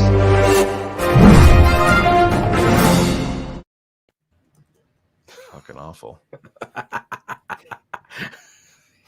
There's bullets. Lincoln shot. What? Thanks, Bullets. Man, that's bringing Dude's it on top of it. What? No, I like the wide receiver coach has always made players better. He's always developing players. This is a great hire as the wide receiver coach. Getsy, obviously, if players are fawning over him wherever they are, that stuff is so important. He's coming from a winning organization, and you know what? He also did it in college at Mississippi State with the run game. With the run game, and that to me is showing you that this guy isn't about plays. He's about players. Knowing the value of the run game is going to be so important. David Montgomery is your identity. He is your best offensive player right now. It's no doubt. So this is the kind of stuff you want to recognize where your talent is and accent that. Make that the priority. Justin Fields is going to just blossom under the understanding of build the offensive lines, build your offense surrounding a great running back. Then everything else is going to fall into place. Young Cole Kmet, young Jasper Horsted. We're going to do something revolutionary, Phil. It's called play action. You should do a video on it. I think we might actually see some of that this next year. Yes, we are going to be breaking down all of the Bears free agents, how they fit. Who's going to be the Mike linebacker? Well, maybe they sign a veteran Mike. Maybe they re-sign our guy here. Yeah, I think they'll go the veteran route, especially initially, and maybe try to. Well, you don't know how this. It seems like there's something there, maybe moving forward. There's been a lot of what do you want to say, chatter. They believe in a kid like the previous regime believed in Caleb Johnson's traits. Mm-hmm. Yes, at the position. So I wouldn't undersell him. I don't think that they're gonna, pen him in. I think that is definitely a position because Phil, you know how it is. Cars, you too. Kevin Pierre-Louis is a guy that you can pull off the scrap heap for money. Alec Ogletree is a guy. I think that they're gonna go with I don't want to say a grizzled 32-year-old vet, but a guy that's maybe 27, 28, 29 years old that's been around a little bit that has a history in this defense and can help some guys because there's no doubt in my mind. I mean, if you think that Roquan Smith is going to be your middle linebacker in this defense, you're just wrong. Yeah, it could be Oren Burks is a name that I always Yep, absolutely. He's a guy that fits that mold and has been pretty solid in coverage. That would be the type of guy that I think best fits what you're talking about. Totally agree. They could re-sign Ogletree, put him in at Mike. Absolutely. And it's not going to cost you. Well, and you're going to need the Bears cupboard is barren. I mean, you have Cheese there. Uwe. And he tweeted out as soon as the season was over saying his goodbyes, which was shocking to me. But I mean, that was odd. But Big Cheese is there. I don't think you'll see him back. Like I said, Roquan. Caleb Johnson's somebody that, in all honesty, has some nice speed and traits and instincts. So he'll be someone that they should have in the competition. And this guy of all guys is going to get the best out of him. Obviously, Boganzi is your new linebacker coach. You're switching to the 4-3 defense. So right now, your roster isn't even it's in its infancy. No, it's going to be starting when and we're going to break this down on our patron side. We're going to look at all of the Bears free agents on X's with the O's. So we're going to look at them. How do they fit? Are they fit going forward? And look at them. Break it down on tape. Yes, Cap is coming on the show tonight. And sorry, Lushy, there's no way Darius Leonard is getting traded to us. No. Oh my God. No. So please stop. Just please stop. So there's going to be obviously a bunch of talk in breaking down possible free agents as well. Look at the positions of need. Offensive line. Let's go to the tape. Become a patron. That's what we're going to do, using the tape to look and help become the GM and the Chicago Bears simulated on that end. And when they do sign someone, we'll break down that tape to show you who they are and what they're going to bring. And then obviously the draft stuff is going to happen with us here. Now, this past weekend, Shane, had some amazing football games, right? Yeah. We had some amazing football games. But you got Valentine's Day coming up. Roses are red. Violets are blue. Do we have what? We have a new one that I got to read. Did you get it too? Did you send it to you I was just today? reading it. Oh, I didn't know you had the new one. The Manscaped? Yeah, he sent me a new one today. Oh, you're going to do the Manscaped? Oh, I'll you can do the Go ahead. Bet US then. There you go. You do the Bet US. You never can find it though. Yeah, you go ahead. I'll do Manscaped, and then you can do Bet US. Yeah, there you go. Yeah, I didn't know that he sent it to you because your name wasn't on the email. But yeah, roses are red, violets are blue. Don't let a wild pube wreck you, right? Cars. Valentine's Day is just around the corner, and our sponsors at Manscaped are here for you with the best tools to get your balls ready for that special occasion. This Valentine's Day, it's time to join the 4 million men worldwide who trust Manscaped, the leaders in below-the-waist grooming, with our exclusive offer. Go to manscaped.com and use the code SHYCitySports for 20% off and free shipping.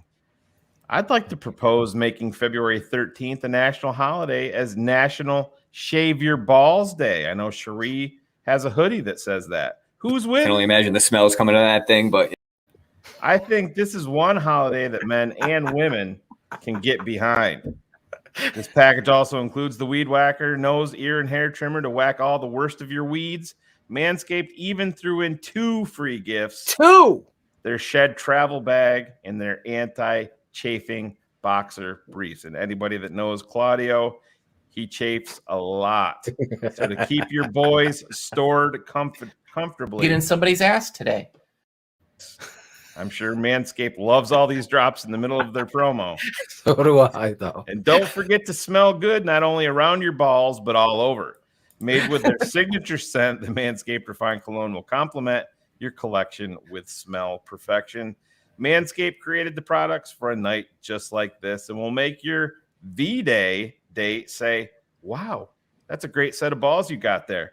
Go to manscaped.com for our exclusive offer of 20% off and free shipping with the code SHYCitySports. Your balls and your lady will thank you. Get 20% off and free shipping for ladies too. with the code ShyCitySports at manscaped.com. That's 20% off with free shipping. Manscaped.com. Use the code ShyCitySports or just ShyCitySports. Join Cupid and shoot your arrow with Manscaped this Valentine's Day. Wild pubes. I said, hey, oh, baby, bring that fat ass over here. I want to get it in my mouth. Get in somebody's ass today. There you go. Card Manscaped. Thank you, Manscaped. That's our family motto. Have you gotten in someone's ass today? Let's go. That's what you sit down at the dinner table and ask your kids. Maisie, whose ass did you whoop on the playground today? I need names and I need exactly what happened. That's it. I like V-Dog. Manscaped wouldn't help you 3 because you don't have balls. Your comments are tossed so quickly in a circular file. You guys obviously like talking about balls more than football. Oh my Thanks God. for the Are you thanks really? For the watch. V-Dog. Tell him V-Dog. I think the other net.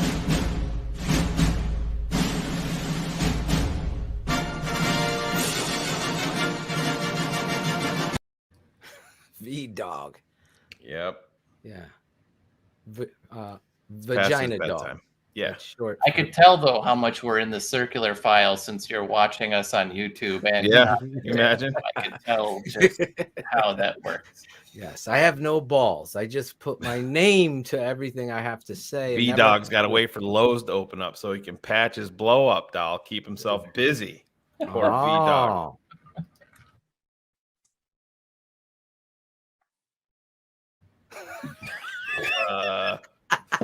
Tell him, George. George. But it's still my favorite moment from the George part of that press conference was when someone's like, did you think about it that you were hiring a Ryan and a Matt and you couldn't tell if he didn't realize what he was saying or Yeah. he was just so angry he didn't know how to react? He was like a different George in this press conference. Yeah, he like was. Serious George. He got some swagger in this one. Like it wasn't he I'm taking pot shots. It was like, I've got some confidence. I did something good here. I'm just a fan. I'm not a football evaluator. I know, George. But you did come with a different swag. Speaking of swag, one guy that brings swag. If you root for any teams in Chicago, then you've seen this guy covering them better than anyone else in the business. Is this guy afraid to speak the truth? No shot.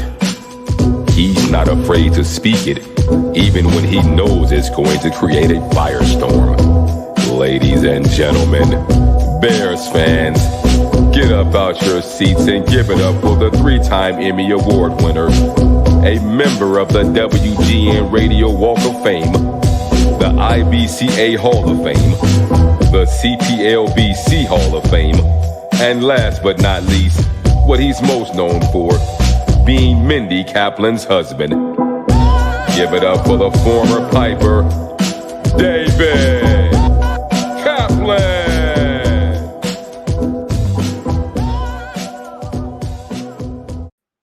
There he is. I am just pulling out of the parking lot at Loyola where they just trounced a really shitty Illinois State team. But here's the funny part of it. So I did not know the point spread on the game. I just didn't bother looking. It wasn't like I was going to bet the game. I was doing the game. This guy threw up a behind, like he's not even facing the basket. He flips it up. It goes in off the glass. It's the last basket of the game. They end up losing by 14. Illinois State scored the last basket. I just looked as I was getting in the car, and the line, I was walking out with my play-by-play partner. I go, what do you think the line was? He said, I don't know. 14.5. If you laid it and that kid made this ridiculous circus shot to beat you, you are one pissed off person right now. Oh my God. That's a bad day. That's a real bad day. It's a bad day. Don't gamble. I don't take my own advice, but don't gamble. Speaking of gambling, the Chicago Bears are gambling here. Obviously, you heard the news. Our guy Jim Harbaugh back to Michigan, and we got Ryan Poles and Eberflus. Now, you were on the record saying Ryan Poles says either I name the coach or I'm going to Minneapolis. This is the true story, correct? Correct. He told them, hey, first of all, people are going, well, how could you name a coach that quick? These dudes, all the finalists, Elliott Wolf and Austin Ford and Ryan Poles, these guys were all involved along the way, and they would give their list. Who do you like? I like Phil. Who do you like? I like Shayne. Who do you like? All right, nobody likes Braggs. So we'll go. Pretty much. Just kidding you, Greg. I love you. You were right the first time. Yeah. So when he got named, George meets him at the airport, and then it's a done deal. You're the guy. Okay, what do you want to do for coach? We should all get together. He said, nope. I'm doing these interviews myself, and it's my hire. If my ass is on the line, you ain't going to do to me what you did to Ryan Pace and make him hire John Fox, who was cashing one more check. Either if I'm your guy, I get to pick my coach. And they said, okay. you're in charge. So he's riding with Eberflus. So if it does, I hope it works out. Look, everyone goes, why is the Chicago media so negative?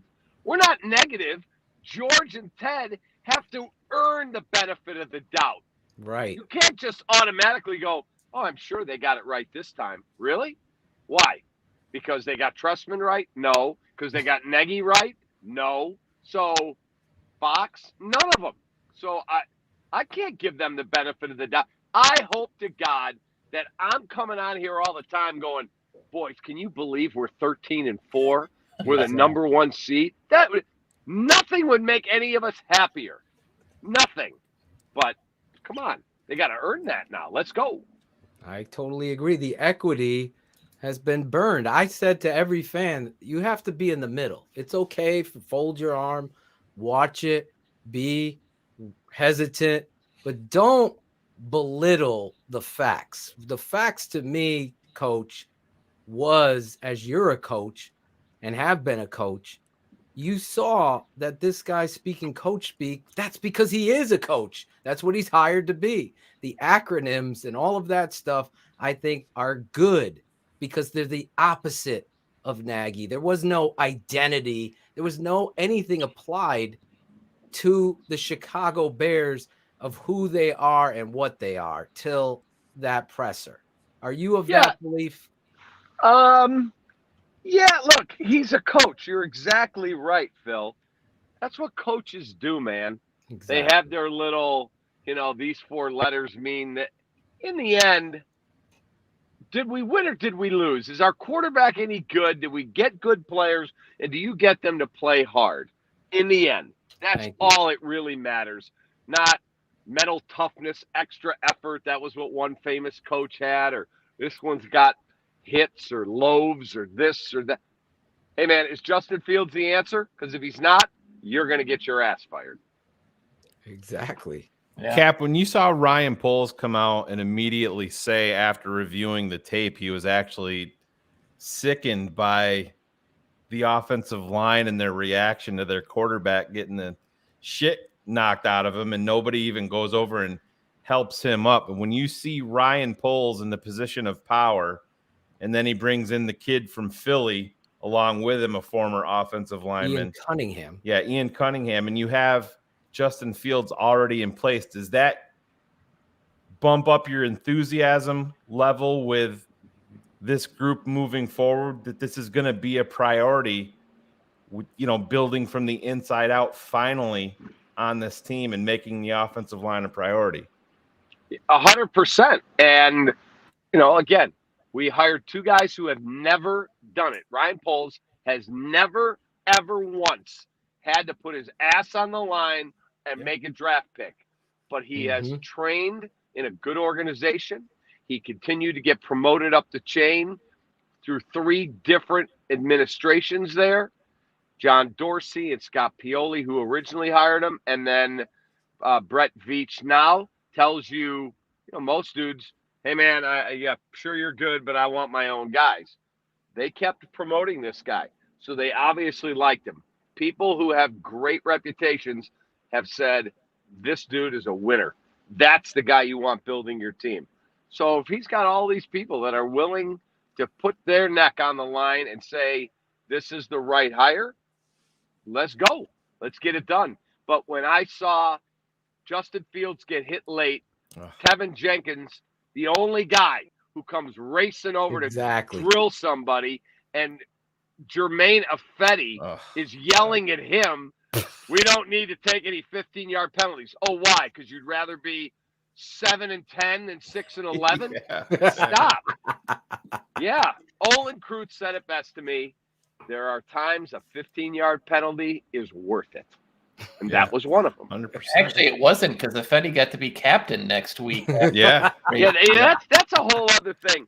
Like, can you guys explain, like, any team I ever played on, and I didn't play in the NFL, we would all vote. We had a special teams captain, we had a defensive captain, we had an offensive captain. And then they might, hey, guess what? We're going to have a captain this week for this game. But the 3 main captains, They were there the whole season. Exactly. Can you explain to me how Jermaine Ifedi was a captain and for a week, and then the one that drove all of us nuts, I thought Alex Brown was going to have a stroke, was Bruce Irvin signs. They put him on the practice squad. Pulled them all yeah. And then activated him and made him a captain. Yeah. I can answer the question, Your Honor. It's called love the to hear it. pussification of the Chicago Bears. And it's true. It's like giving every participant an award. Matt Nagy's culture conflicted with everything that you're talking about. There is a leader in the locker room that is almost like your consigliere as a head coach. They enforce when you're not looking. They're there to temper the whole roster and to give that feedback to a coach. Coach, you might have pushed, Goldberg a little bit too hard today. That's where the captains really, and also they're the best thing for the culture because they're the ones that believe in what it is you're teaching. Matt Nagy was a giant pussy. That's what he was. And he wanted to make everybody happy. And at the end of the day, if you can't take that, as Cap would say, take that, then I don't know what to tell you because the end result is exactly what I'm telling you. You send the wrong message when you don't have Akeem Hicks wearing a C and David Montgomery wearing a C and Khalil Mack wearing a C. These types of leaders that are going to go out there and bust their asses. It was a shame and a sham. Ask my kids. My wife and I coined this term, and I would tell my kids this. And my wife, my wife was tough, man. I mean, tough. My wife did not take any guff off our kids. And I remember we were in the house one night, and our oldest, Nick, who's now 31, he's married, and he's at the table with his buddy Tommy. And Mindy says, "Hey, Nick, come here a second, help me with this." And he gives her the, "Can't you see I'm busy? Do it yourself." Oh boy. She simply walked over, grabbed him. He was like 10, 12, grabbed him by the ear, dragged him from the table into his room, bam, right across the mouth. You ever speak to me that way again, it will get worse. And then had to walk back out crying and apologize in front of his friend. I was wrong. I should never speak to my mother that way. And he never did it again. Exactly. So that was the question. I coined the term, "Don't be a POA." And my kids go, "What does that mean?" "Well, you're telling me you have a headache, you don't want to go to school. You're a POA." That's the pussification of America. POA. Yes. And so true. I love you. My kids are all grown, and I'll still, "Hey, Alex, how's work today?" I have a cold." "What are you, a POA?" "Yeah." "Come on, man up, let's go." Cap's got acronyms, Coach. That's Cap's right. got Yeah. acronyms. I got my own acronym. He holds the family. Well, actually, it sounds like his wife holds the family to a base level standard, and then everything's got to go above and beyond. He's a monster, man. You got to own up, Cap. When was the last time Mindy dragged you into the bedroom by your ear? You got in trouble. As soon as I get off this show. Not relatable at all. No. This guy is broadcasting a game. We double booked. How great of a human being is David Kaplan? He's like, "Phil, Oh my God! You see what I'm wearing? You see Yeah. the hat that I have on? Yes. That is a Bears ski hat. That I said, "Hey, wait, I'm going to be on with Phil and Shayne and How the are boys." those roads, Cap? Better now. I had a bit of an issue. I got a new truck in December, Yep. and I hit a pothole today and broke the rim of my new truck. So it's at the dealer. And funny story, so I got this beautiful truck, a Genesis GV80, and when I'm signing the papers for the financing, the finance guy says, "Hey, you need to get wheel and tire insurance." I said, "For what?" He said, "Because if you damage those tires or that rim, it's not cheap anymore. It's not like, this is 1981. Right. I said, "I'm not buying that." He said, "You're financing it for 4 years. You spread it out over 4 years. It's like a cup of coffee." I go, "How much is it?" He goes, $1,700. And I said, I'm not getting that. He's like, you're going to have a problem and you're going to regret. Over 4 years, it worked out. It was like $11 and change a month. I'm like, all right, fine. Put the goddamn thing in there. Do you know that today it's covered 100%? I pull into the dealer. He's like, oh, boy, that's going to be like $2,000 damage right there. And he said, who didn't want their wheel insurance? Yeah, like, appreciate you. I'm coachable. That's right. You weren't a POA in that situation, I'll tell you. Correct. I did what I was told to do. And for those, how pissed would you be if it happens and you pull in and they're like, sorry, you don't have the insurance, that's $2,000. Yeah. You'd be so mad. And for those who aren't familiar, potholes in the city or anywhere around are about the height of fill. Right there, this fill. They're about 5'3", 5 And foot so 4. I'm driving home now. I took my wife's truck. She has a Buick Enclave. I'm driving it home. Wouldn't you believe that she called me on my way to the game? Hey, honey. I said, yeah, what do you need, hon? She said, don't you dare hit a pothole with mine. Yep. Okay, Mindy. Yeah, you're hilarious. So, Cap, when you hear the GM talk about taking the North and never giving it back, does that bother you? Because for us, it's like, what would you want him to say? Like, at least he's giving the brand a goal for us. Yeah, no, it doesn't bother me. He just has to understand that if the Vikings go out and dominate the North, or God forbid, Jordan Love is the next great quarterback for the Packers, they're going to throw it back at you. But he's got big shoulders. Exactly. I like it. You know what? Okay, let's be bold. We're going to take the North and never give it back. I hope you take it quickly. I mean, let's see. Cap, this is kind of off of the coaching regime, and obviously will entail the front office. But from anything that you have heard, Arlington Heights, are you fully expecting this to go down late? Yeah, I think it's a summer? done deal. Yeah, I think it's a done deal. I do. I think it's going to take time to do all the surveys of the land. I think it's going to take time for them to figure out exactly what they want to do. But I do think within the next 5 years, that's where they're going to be playing. Now, like my partner, Jonathan Hood, and I have a bet. We have dinner. He says this coach will not make it to Arlington Heights. I told him he's wrong. Nice. Do you think they'll like that bet? Where's your confidence level that they're going to do it the right way, and this is going to be a crown jewel of the NFL in terms of stadium and surrounding area? For all that we say negative about Ted Phillips, they do make money. Like, I'll give him that. They do know how to make money there. So I'll be surprised if they don't get this done and do it the right way. Because, look, this will be the last stadium that's going to get built for this football team for a long, long time. Oh, yeah. It's for future generations to make that a cash cow. So I'll be shocked. Now, do I think it's going to be SoFi or Jerry World? Maybe not. But I do think it's going to be retractable roof.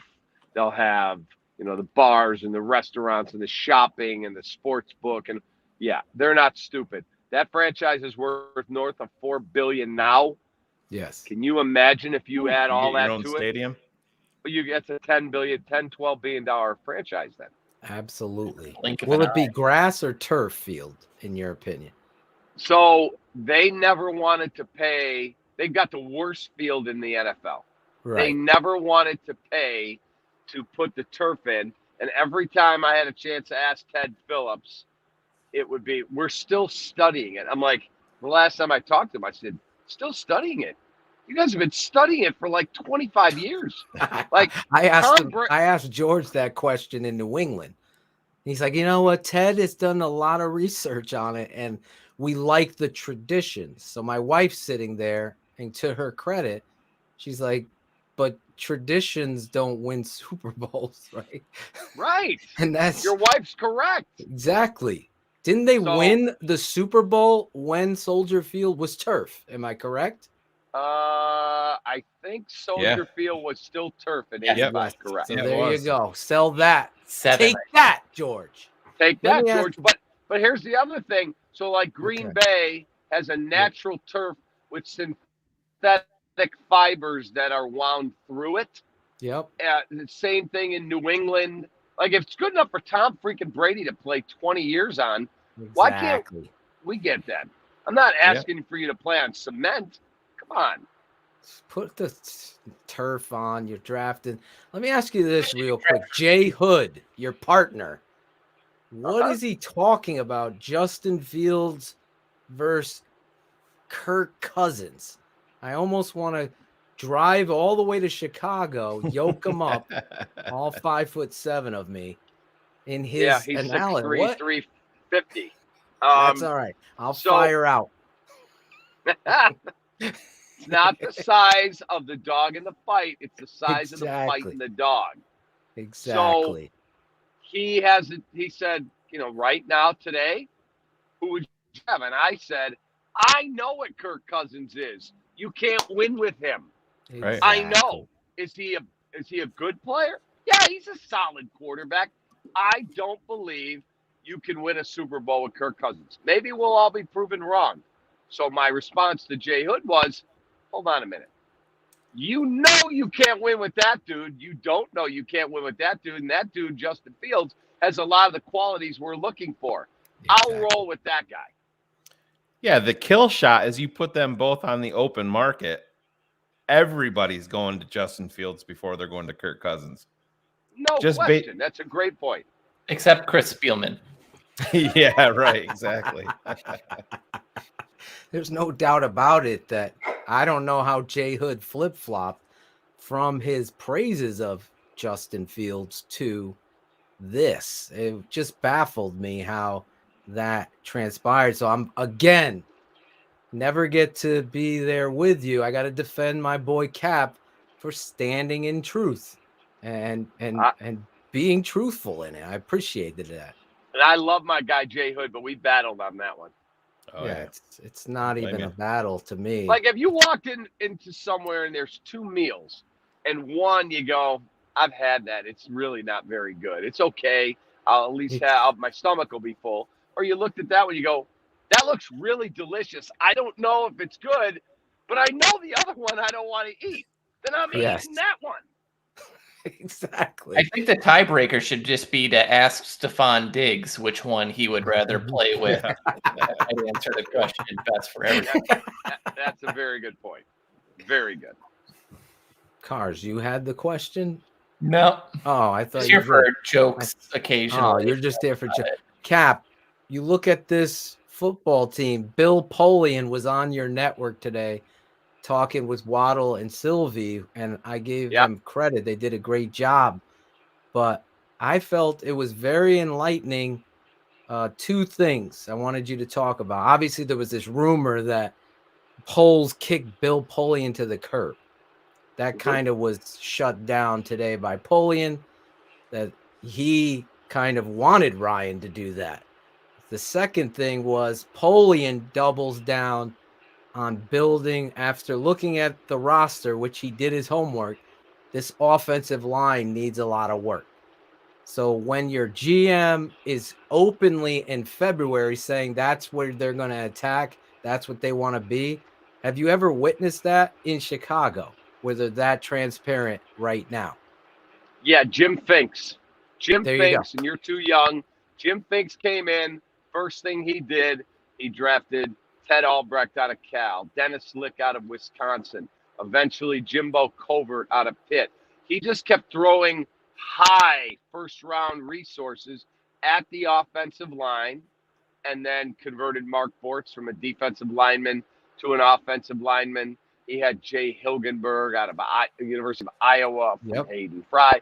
He just kept throwing resources at it till he got it right. I disagree with Ryan Pace that they've thrown enough resources at it, because you drafted a couple interior guys in James Daniels and Cody Whitehair, and because you drafted Larry Borum and Tevin Jenkins over a 7-year span. You did not put enough of your resources into your offensive line. But I still will tell you, the worst decision Ryan made was not Mitch Trubisky. It was not Kevin White. It was not addressing the offensive line. It was hiring Matt Nagy. He was a bad football coach. Dude, that was a fucking mic drop right there, because I said the exact same thing, and I totally agree with you. When you look, Yeah, I mean, would you rather have Patrick Mahomes? Sure. Yeah, I agreed. But hiring Matt Nagy ended Ryan's career in Chicago.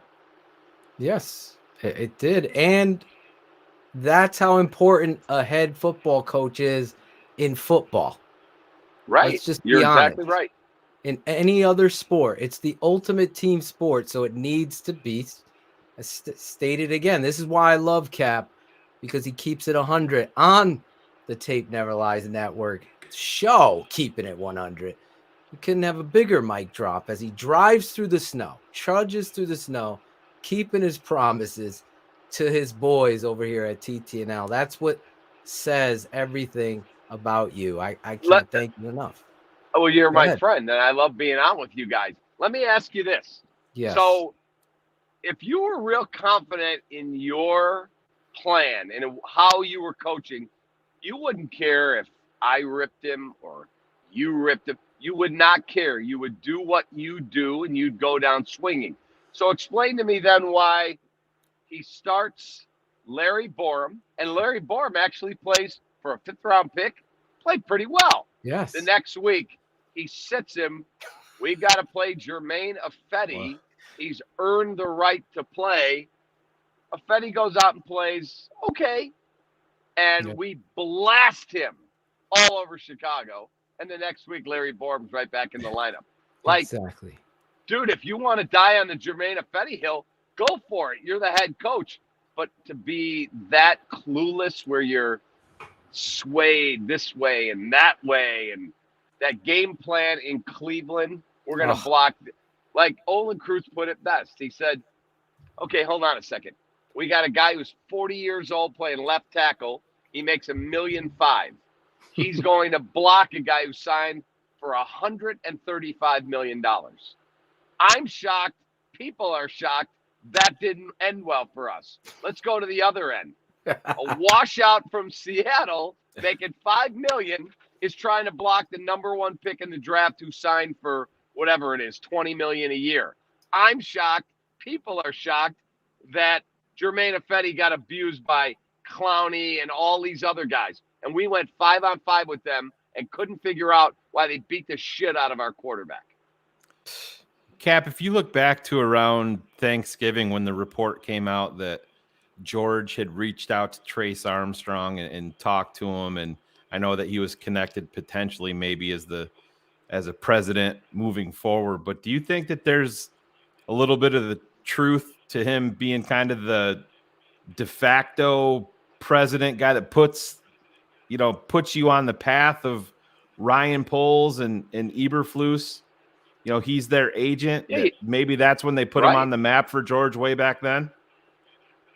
Oh, absolutely. It's a great point. Yes, absolutely. He may not be the president of the Chicago Bears, but if you're Trace Armstrong, okay, if they said to you, hey, pack up your wife and your kids, leave Orlando, Florida, where you don't deal with the snow I'm driving through, and you get Lincoln Riley, $115 million, you get your 3%.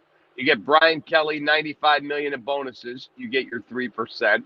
You get Matt Nagy, $5 million a year, you get your 3%. Ryan Poles is whatever he makes, $2 million, $3 million, whatever it is. Matt Eberflus, Luke Getsy, and you're getting a piece of all these guys. And guess what?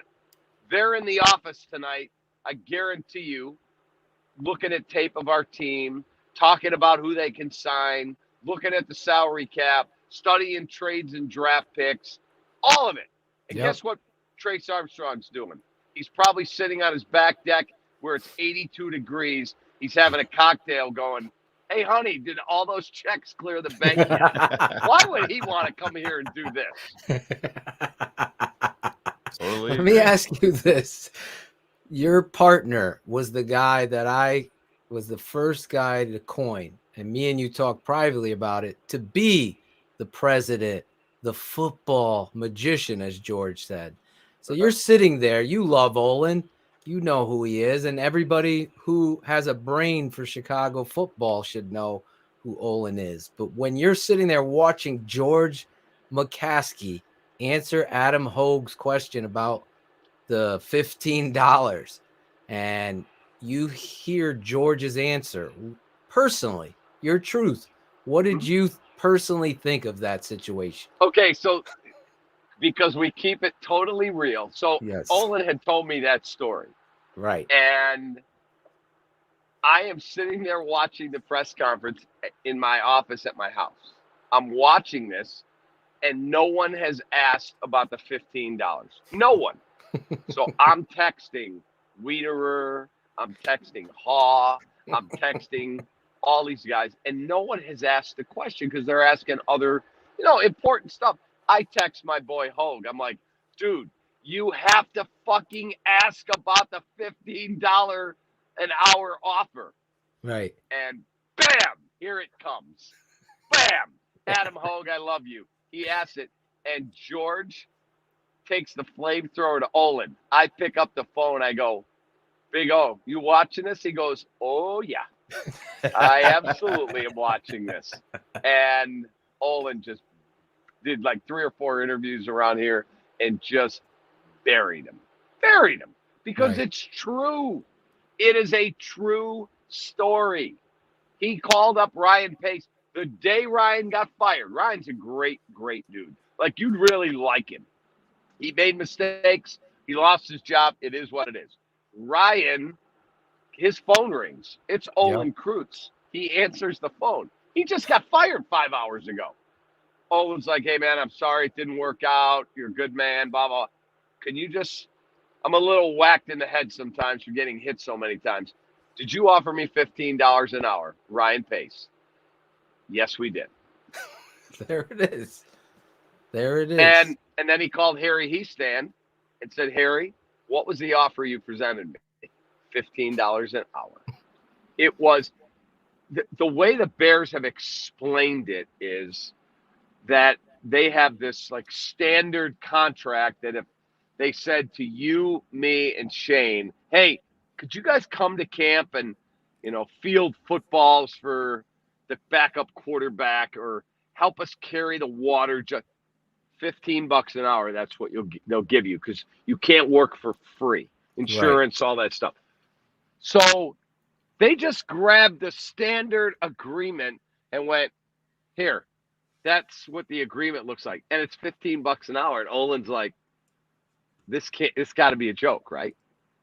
No, that's what it is. Jeez. And that's how it happened. What they should have done, and the Bears have admitted this, we shouldn't even have sent the paperwork with. We should have, hey, Olin, why don't we come over to your gym where you train a bunch of NFL linemen like Quentin Nelson and Ryan Jensen and James Daniels and Sam Mustipher and Alex Bars. All these dudes train with Olin. Right. And let's sit down and see if we can work out a deal. You don't want to coach, but you'll come in for players' hours, help your boy Harry Heastan, and let's work out something that's fair. The Bears never did that. Cap, would that be a proper question to ask Ryan Poles about Olin and if he's going to procure that relationship with the gym being that right would be there and amazing. everything? Yes, that would be a great question. That if Ryan Poles is as sharp as I think he is, he should be calling Olin Kreutz up and go, hey, man, give me the address to your gym. I want to come over there. I want to see the setup, and I want to talk to you. I need you to be in the good graces of this organization. I agree. And I think George McCaskey would owe Olin an apology because I don't think he'll ever do that. No, I don't. I don't either.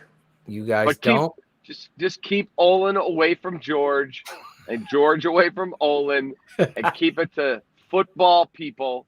And I guarantee you, Olin Kreutz is as good a dude. He loves the Bears. He will do anything to help the Chicago Bears. And that's the problem. And I think and I'm sorry, I wasn't expecting to double on this. but I think it's important. I think Shayne said it. It would be in the best light for George to be under the umbrella of truth. Hey, I was misinformed. I owe you an apology, and let's move forward here. I think Olin would not only embrace that, but he'd be the best ambassador for the improvement of the Chicago Bears out there. And if this GM has already made a reference point to Olin 3 times, he references him in the fucking tornado. He references him again in toughness when he's talking about offensive line play. He saw it firsthand when he was an undrafted free agent. So it would be in their best service. And I'm not just saying this because I'm friends with Olin. We come on our show second only to you. Looking that stat up. And the reality is, I think that would be something that all Bears fans would embrace. Instead of a grain of salt, George can bring out the freaking whole thing of salt and pour it on the table and shake hands. And that shit would be hysterical. And it would be moving forward. It would be something really cool. Like if George came out and said, look, I was trying to be a funny guy. I guess I'm just not very good at it. Olin's one of the most beloved players we've ever had. Exactly. And we need some toughness and edge like Olin brings. So, hey, Olin, take a picture with me, man. We're burying the hatchet, and anything this organization could do for you, we're here. We hope you'll help us. That would be amazing, man. That would be absolutely amazing. It would. Yeah. And it would be beneficial. But owners don't think like that. Like, are you guys aware of what happened with Rocky Wirtz tonight? I saw that on Twitter. Good I have Lord. no idea who that is, but He's the owner of the Blackhawks. Okay. So they had a scandal in 2010. Mm-hmm. The video coach sexually assaulted one of their top prospects. True. And it finally came out last May because the kid, whose career now, he plays in Europe, he never made it as a first-round draft pick, big, strong dude. He sued the Blackhawks. They finally have settled the lawsuit. They had an investigation. It cost the GM his job. It cost Joel Quenneville his job in Florida with the Panthers. Wow. Yeah, it's like a huge deal. So tonight they did a town hall where they had all these reporters there, and they said, we want to have transparency, new era for the Blackhawks. Great. There's Rocky, the owner. There's his son, Danny, the CEO, and Mark Lazarus, one of the top hockey writers in town. He's great. Says, what are you doing to address the situation with Kyle Beach, the player, so that it never happens again? Now, if I'm the owner, I say we have brought in consultants. We are making sure that nothing horrific like that can ever happen in this organization. We commend Kyle for coming forward. We're glad we could settle with him. He's part of our family for the rest of his life. Rocky Wirtz says, stop. I've already addressed that. I'm not going to answer any of your questions about that. We've moved past that. We've moved past sexual assault. He's getting destroyed. Oh, my destroyed. God. Cap, how is it that we have some of the worst ownership in all of pro sports? Like, it has been just a crippling thing for my entire life here. Like, between Reinsdorf and his mishandling of the Bulls post-Jordan to this and to what we see with their Bears, like, how is it that we have so much bad here when it comes to that? Like, if you got to know some of these guys, I think you would actually go, oh, actually not as bad as I thought. There's just so many layers to every story. I mean, Jerry's won 7 titles. The Blackhawks won 3 Stanley Cups. Even Ricketts won the World Series with the Cubs. It's just, those dudes live a different life, man. They're all billionaires. Right. We can't relate to them. I don't even know what that would be like. That would be, God. Just wake up, everything's done. That's it. If you could buy anything, if like you got a phone call tonight. Yeah. Oh, Phil, you're not going to believe this. You had an uncle you never knew. He just died. he's worth $100 million. He just left it all to you. Like, I can tell you. The cap. Yeah, exactly. House right here. The one thing I would want, like, I got a nice house. It's, right. You know, you drive by it, it looks like the other houses in the neighborhood. I don't need a mansion. I would love to have a plane. Whoa. Can you imagine, like, if I said, the cap hey, plane? Phil, we're going to the Super Bowl. I'm going to send my pilot. He's going to pick you and Shayne up out east. God. You'll scoop me back up in Chicago, and I got a skybox I rented for at SoFi Stadium. We're going to the Super Bowl. I'm going to have shrimp and crab and lobster, and we're going to have a great time. Bring your wives. My wife's coming. We're going to do it up. We're going to drink the best wine. If you had $100 million, like, I don't need the mansion and the butler and the. Give me a plane where I could just experience life for whatever time I have left. Hey, guess what? I want to go see Bruce Springsteen. He's playing in England next week. Let's go. Oh, man. Ryan Jerry Jones boat. That's Ryan Pace had it. He just bought a bunch of shitty quarterbacks. Cap Force point. One. The Cap Force One. Cap Force One. You got it. 100%. I love it. Listen, I know you drove home in the snow. I'm in my driveway. On the best show covering the Bears. This guy, David Kaplan, is a true friend. Anybody that says or talks shit about this guy, I go to another level of protection. Just because I know the integrity that you carry yourself with, this whole network does.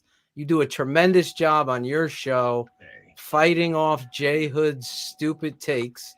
So Jay Hood's, you'd love him. When you come to town, you're going to meet him. You're going to really like him. He just had a bad take on Kirk Cousins.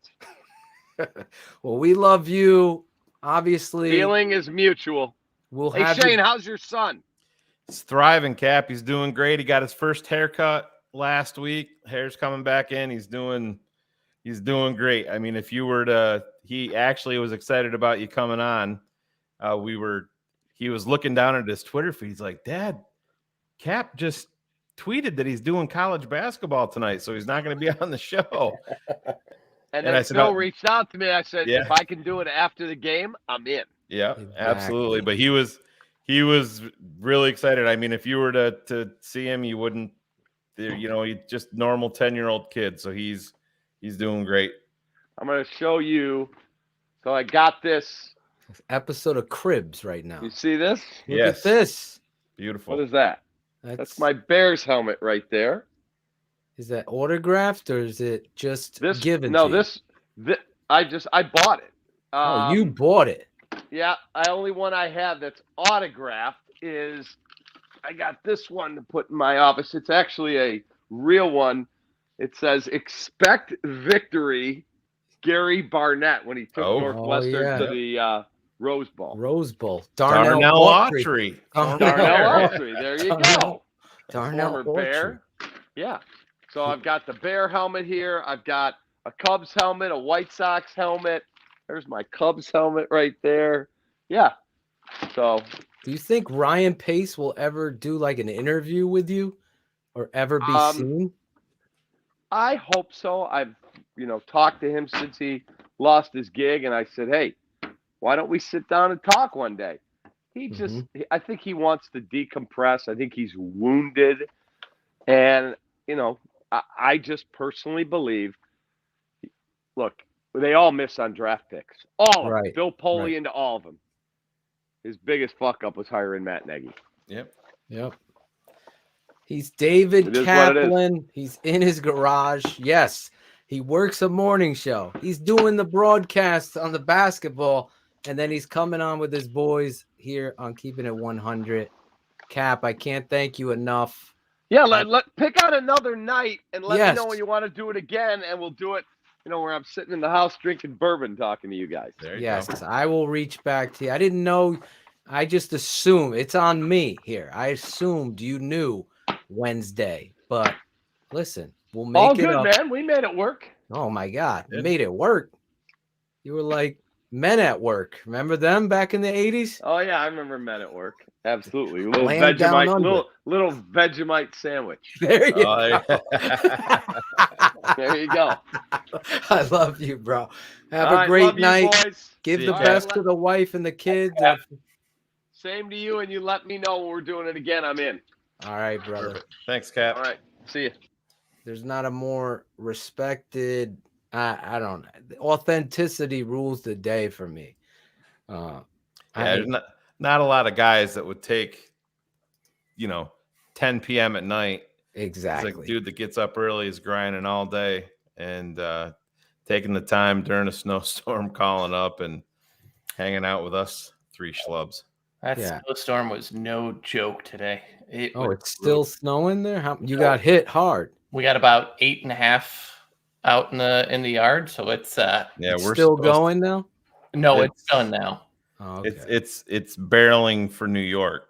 I'm just bringing up the radar here to see. Yeah, we don't know because we had to cancel the boys' birthday party last Saturday because of the blizzard. So now it's supposed to hit Connecticut on Friday, and their birthday has been rescheduled to Saturday.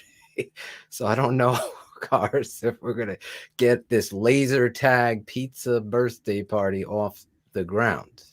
Well, you might be able to carve tunnels in the snow and then allow them to play laser tag that way. But yeah, if this is...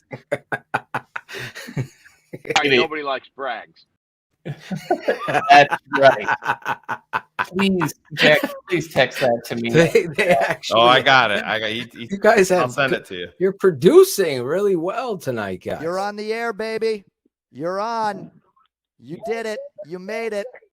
You guys are on the air. All you fans, 800 over 941 of you. Hit the like button. And they're got gonna one job to do. They're gonna want to stick around.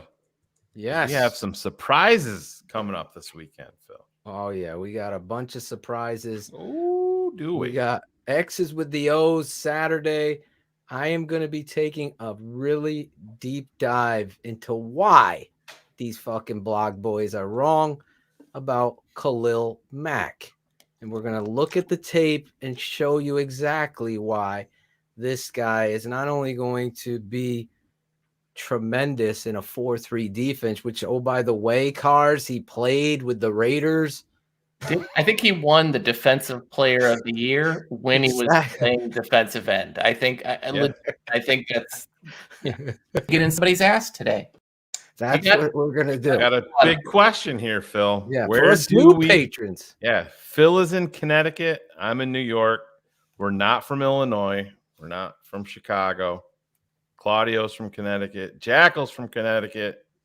Cherie's from Wallingford, Connecticut. I'm kidding, Cherie. I'm kidding. I'm the only one affiliated who currently lives in the actual Chicagoland area. What? Big plays are nice. Not the region. Get that guy. Let's delete that. I'm done with Matt Nagy. Mod on. But this is 11 o'clock. What? No, we're very economical, my family. Are we gonna try it again? Oh, you want to do it before shout-outs? Yeah, let's see if he'll. I'm loving the shout-out segment coming up by 11 p.m. Angelo. I'm all excited that I might get to go sleep.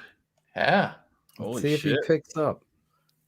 I'll be able to get in bed quick, this. just in time for my Come daughter on for to Angelo. wake up. It's not Matt Nagy bullets. We didn't. Hey, coach. 11:04 p.m. East. Hey, coach. No. Too late. Past the 3 rings is a no for me. He's hanging out in the Ford Ranger right now. Yeah. She agrees with the decisions that we've made.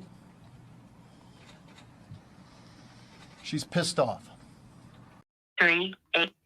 Nope. No, he didn't pick up. He did not pick up. He might be busy with, to his defense, he might be busy with Angelina Jolie right now. So we just gotta. Or the cartel might have got to him. You never know. Listen, if you're not a patron, please sign up. TapeNeverLies.com.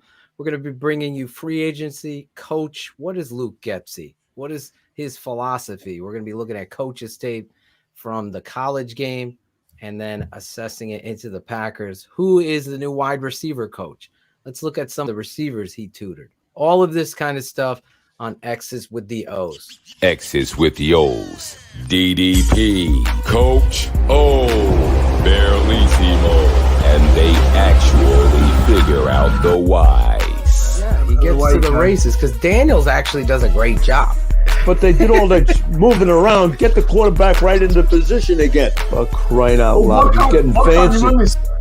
I haven't said it, but Phil said it 100 times. It's all trick plays. A trick with the wrong guy. He'd been better off pulling the ball and him going up the hole. Never go backwards to get 1 yard. Look at that formation right there. They're consistently in this kind of shit. Where, say you push Allen Robinson way outside that number, put him way out there, and then put someone way down here. All of a sudden, the box gets a little less tight. But you can tell that the accountability when it comes, no one's calling anybody out on that defense. Those linebackers have to maintain gap responsibility full speed. You got to press that thing inside out. So when he oversets here and he gets outside, that step, that right foot step sets him too wide. And now you've turned that defensive end into a two-gap player who can tackle inside or outside your five. Matt Nagy sold himself because he's a good talker. He is a good talker, but what you need as a head coach and a GM is someone who's going to pick the right people and put them in the right places and play to their strengths. And you've also got to be able to, and it's crucial as any leader, is to be able to accept when you make a mistake. Look, I gave him a chance, I gave him an opportunity, I put him here, I gave him this responsibility, I did the tools, I did that to help him to do it. It's clearly not working. I've never heard someone say, I made a mistake in this hire. And I mean, regardless of if you're not a football person, you still hired someone. I'm going to tell you something right now. Those coordinators and everybody that's coaching on its staff could be great. If you got a guy up there that's a schmuck, you're not going anywhere. And that's what's happening. And when you get a real leader, he'll hire the guys that are going to do the job. Get a coach in here that puts a priority on accountability, game planning. I don't see any of this. If I was to assess any coach and they're in shotgun on 4th and 1, fire that coach. It's just so much that you could do from under center that you can't do in shotgun. Plus, you're not 5 yards away from the line of scrimmage. The Bears culture, for me, all the way back since I was a kid, was the toughest guys there were. These guys are pussies. Breaking down the key plays, big moments, and take a deeply detailed look back at each week's big play performers. Oh my God, Mickey Mouse! Exclusively for TTNL patrons. X's with the O's. X's with the O's, guys. This is Angelo Marino from Wallingford, Connecticut. I'm on the show, Keepin It Live, Keeping It 100. I was freezing in my barn because there's no heat, so I'm in my Federal Ranger. I'm going to be waiting until 11:30, and then I'm going to go sleep, man. I can't take it no more. But I'll wait. Hopefully I'll be on the show. Thank you. Hey, guys. Be like Angelo. Your sports betting season is all in full force. It's NBA. It's football, the Super Bowl coming up. You can even bet some of these college all-star events like the Senior Bowl or the East-West Shrine Game. You need a sports book with integrity and longevity like BETUS. That is BETUS.com. They have loads of bonuses. Join now or call 1-800-69-BET-US. That's 1-800-MY-BET-US. You receive 125% sign-up bonus by using the bonus code promo code Shy City 125. That's Shy City 125. They have re-up and referral bonuses also. So BetUS is known as America's favorite sports bettor and sports book for all of these reasons. Follow my lead. Get on your phone or your online or social media. Find a social media sports betting partner with integrity and longevity like I did. BetUS. You bet, you win, you get paid. It's betus.com. They sponsor us. Put in that promo code. You're going to get 125% bonus, or Shy City 200. You get a 200% bonus. Do it now. BetUS. Thank you. Angelo, make that bet. Wallingford's finest, right? No? He says no. Eddie Jackson doesn't like that. Also, got a lot of this coming up here. That'll be coming up. Draft Mob, Marsaw, Atoshin, and Bayless right there. Draft Mob, Sundays. Remember all the shit we took for that last year, Phil? From we took so much shit. Other networks that are fucking dissolved and You fuck yourself. Exactly. That's what cars. Said. I hear their charity is doing really well, though. Now, Draft Mob will be breaking down all of the draft prospects under the umbrella of fits for the Bears. We're not going to just be breaking down the quarterbacks top 10. Obviously, we focused on the needs. So offensive line, wide receiver. Got a new wide receiver coach, a new OC, a new DC. Is a new safety coming in here? Is a new middle linebacker? Is there a great backer? We talked about the linebacker from the Chiefs. That was one of Shayne's favorite guys, the rookie over there. Now you saw him lighten it up near the end. That kid was a ball player. We broke all of this stuff down last season. We're going to do it again to continue with Ryan Pohl. To take over the North and never give it back. That's the goal. And we've been doing that. Send me the artwork, Corey. Send me the artwork on Twitter. Come up with something for Draft Mob. Let's see what you got. Corey Kennedy has made Claudio. He did a great Riley Marsaw. He did. Oh my God. Corey's the man. Corey Kennedy is I have it right here. Should I show it? Yeah, upload it. So don't show it with your phone. Before shout outs, you guys want to take a few questions from the chat? I saved some. I used this new starred thing in the Claudio comments. I'm doing shit.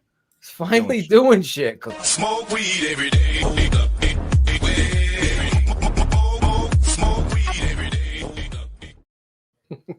Claudio never gets old. Claudio, all right, so someone had the best line. Claudio, I saw this on Twitter. I'm sure some of you guys did. I don't know if you guys want to address this and just put it to bed. Oh my God. It's not even worth my time. Bleacher Report, no. I'm an idiot. We don't have Cap. We don't have Cap. And we don't want Wilson. That would you be? I don't get it. But you're not giving up your future for an opportunity for to go 3 straight to 4 fucking years. backwards at this. No. Nope. I'm just a fan. So there's a pretty. Do you have another one here? Yeah. Oh yeah. Give you an idea. Give you an idea. Right end Mac, nose tackle, Goldman, 3 tech, Bilal, left end Hicks. No, Robert Quinn is playing end. Akeem Hicks will be that 3 tech, and Bilal is gone to me. Knowledge had a couple. I don't know. He had a couple crazy ones in there tonight, but I don't get the Robert Quinn. He is a hand in the dirt guy. That's where he wants to be. He came to Chicago because they paid him so much fucking money. He didn't want to be an outside linebacker. He feels like he thrives, with his hand in the dirt. And that's what he's going to do this year. If your knowledge is that untamed, sign up for Patreon. It's going to help you out with these football takes. I'm telling you right now. That's not me being braggadocious, but I'm going to show you why you can't believe. Remember, every fucking person except our network said Robert Quinn's a bust. He's a nobody. They overpaid, and we said no. Watch the tape. All right, nobody likes brags. 3 out of the 4 of those guys aren't going to be on the football team next year. Right. Like, there's a big exactly. There's a big exactly. like, Bilal's gone. Hicks is gone. Goldman's gone. Hicks is going to be interesting because of what they're asking. As far as I'm concerned, he's the only guy on defense that I saw. I think they might showing that leadership. I think they might be able to sneak some sort of a late pick for Eddie, because I think he's going to hold some value for somebody. I mean, guys like Eddie Goldman. Yeah, he's a 3-4. Yeah. Yeah, he's a 20. He's 27 years old still. But here's that pick, Corey. Yeah, Corey. I'm not even gonna pick on him that he forgot the R in RILEYSTRONG. It's good. We won't. It's good. Everybody screws up. It's a dope ass pick. It's an Acevedo moment, Corey. Yeah, that's really good. It is. That amazing. is really good. So that's my boy. Live Corey. from the chat right here. What is it? Here we go. Claudio. Ask if the guys have heard anything about the Senior Bowl. We have, and you should stay tuned. Stay tuned. Or head over to Patriots. the Tape Never Lies Network.com and sign up, Ron, because we have some big news coming up. Might blow I your heard fucking mind. it's a football game that contains guys who were collegiate seniors last year.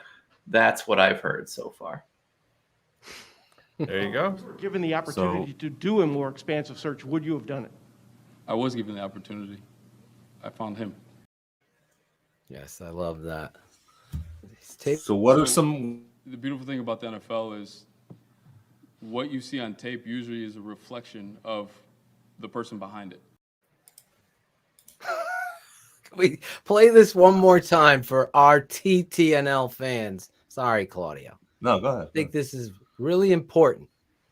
I don't know, Cherie, have you heard me say this maybe 1,000 times? So the beautiful thing about the NFL is what you see on tape usually is a reflection of the person behind it. There you go.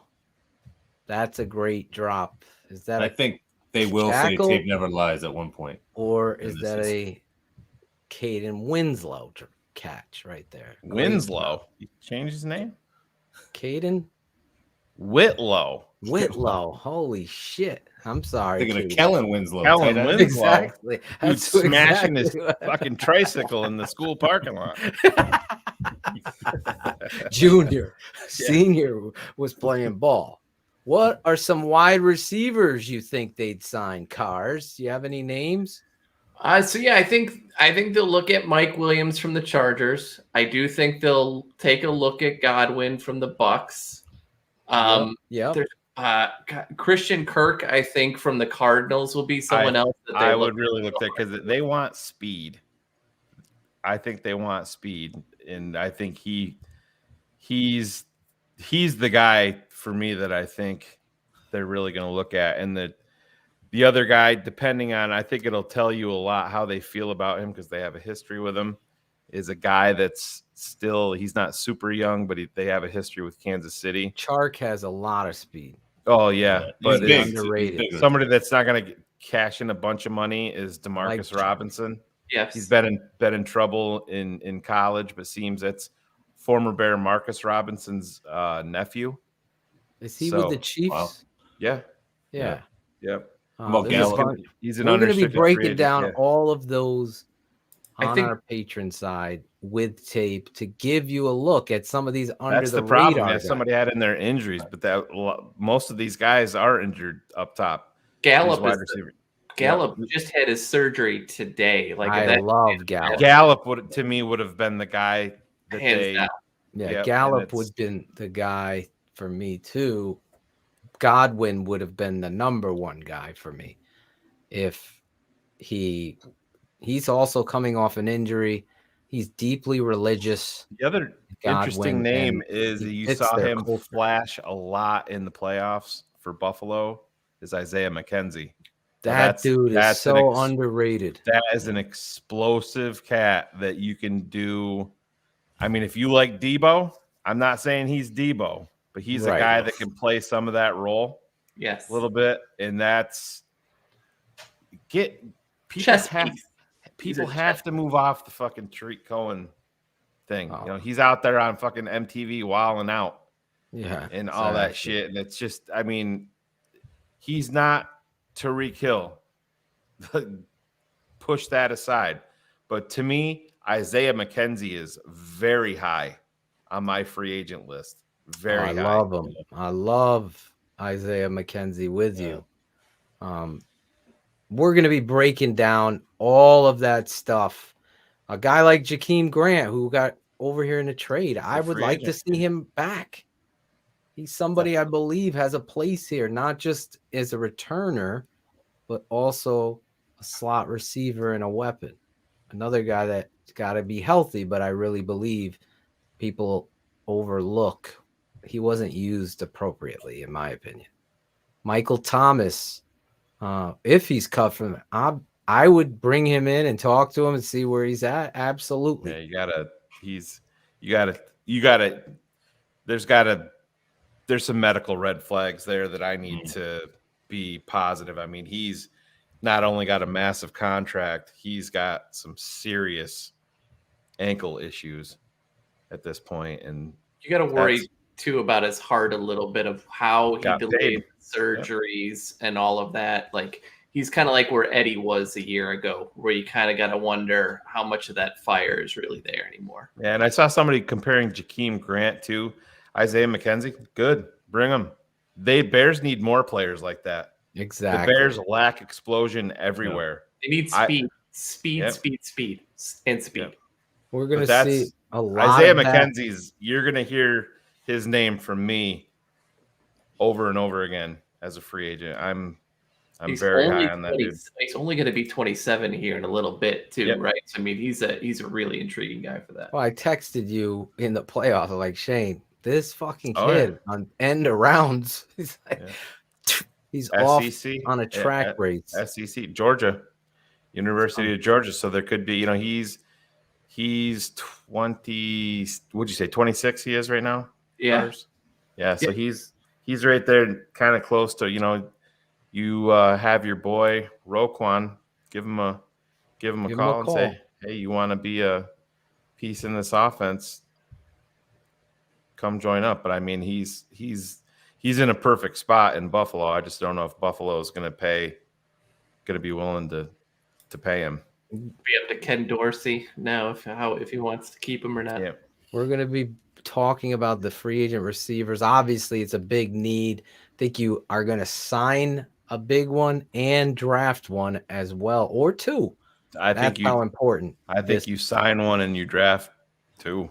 I do. So we'll be breaking that down. You think it's a bigger need than O-line, or O-line's first? And I think they're both there. Listen, I think free agency, both receiver and offensive line should be addressed. Center, wide receiver, in my book, looking at this. But again, we're going to be covering that and a hell of a lot more. We're going to have a lot of former players as well on our patron side. We had Eric Kramer breaking down some quarterback film, and we're going to obviously go back and look at Justin Fields with former Bears quarterback and friend of the show network, Eric Kramer, Chris Zorich, Steve Edwards, Olin Kreutz, the talk of tonight. A bunch of players jumping on here to break down tape. Got a surprise couple guests later in this offseason for you guys, you TTNL heads. And listen, we can't thank you guys enough. We ask you to smash that like button like Anthony Mendez is saying, and subscribe to our YouTube channel as well. Let that know. We also are on this show, as visual as it is, and believe me, we try to pioneer everything that we do here and let other people imitate. It's often imitated, far from duplicated. But we are a podcast as well, Claudio. Keepin It 100 can be found on all podcast streaming apps: iTunes, Spotify, iHeartRadio, Stitcher, Overcast, Castbox, Deezer, and finally, officially on Google Music and Podcasts. It's Keepin It 100 with Phil and Shayne.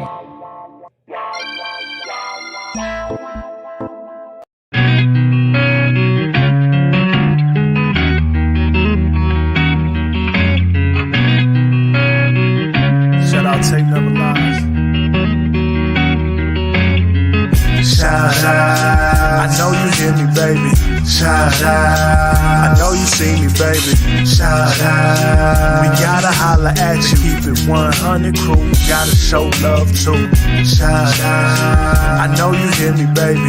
Shout out. I know you see me, baby. Shout out. We gotta holla at you. Keep it 100 crew. Gotta show love too. From the fans in the stands to the follows on the gram. Thanks for your support, showing love in the DM. We stay Spencer strong, fight together till the end. Now it's time to shout out worldwide friends and fam. Like the network that keeps it real, 100 crew. So many in the world that I gotta show love to. For some this part, see the show is at its end. But for me it's so important to thank the charter members and the fans. Built the network, speak the truth through the tape. Never run around the truth, no narratives we create. Set them straight, no bubble screen on 4th and 8. Claudio, Shayne getting nervous cause keeping them up too late. That's it, no more to say to get the shot of vital. But hurry up cause the postman's getting homicidal. Shout out. I know you hear me, baby. Shout out. I know you see me, baby. Shout out. We gotta holla at you. Keep it 100 crew. Gotta show love too. Shout out. I know you hear me, baby. Shout out. I know you see me, baby. Shout out. We gotta holla at you. Keep it 100 crew. Gotta show love too. The network that keeps it real. Spencer Strong. All right, nobody likes brags. That's right. The shout out segment. You got that music? Because last week we didn't have any music. I do. This week we do have the Cool Kennedy shout out song, instrumental. Look at everybody's here. Where's our guy, Caden? He's mad because I called him Winslow. Told you he's got his little tricycle in the parking lot trying to beat Kellen. Listen, it was a great show tonight. Obviously, we didn't get into everything. There's not enough time. We'll be back, believe me. We're gonna be back. Season. We do this every Wednesday? Every Wednesday, Claudio. I don't know if your eyes can take it tonight. I don't know. Gotta keep them open. Like fucking Clockwork Orange. Somebody's like in the chat was a great comment. I forget who said it. Claudio can blindfold himself with dental floss tonight. Keep it 100. My eyes just look like this. I don't know why. I'm just telling you. I really haven't smoked like it's deep. That's why your eyes look like that. It's weird. There's hope, Claudio. There is hope. There's I said, hey, oh, baby. Oh. Get in somebody's ass today. Work that ass for daddy. What's going on, TTNL family? How we doing? Fucking Shayne Marsaw. Here we go. Late night musings with Mr. Jackal. Fuck you, Greg Braggs, you motherfucker. Let's bring Claudio on to join me in the hate with Cherie. Yes. You know, Cherie. Bring that positive energy here. What do you say, you fuckwads? You know? Carl, where are you at, kiddo? That might be the greatest thing you have done in a long time. He didn't even grab his fingers and. So lovable. So can you do the Mr. Rogers Open and have your wife film you for us?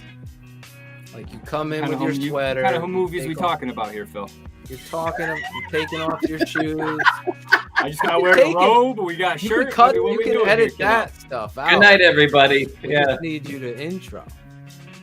And it'll be the TTNL intro moving forward. It'll be you. It's a beautiful day in the Jackal neighborhood. That'll be something we work on. We didn't get one of this job. Newest invention here is called the Cobb Quickie. Hands down the easiest.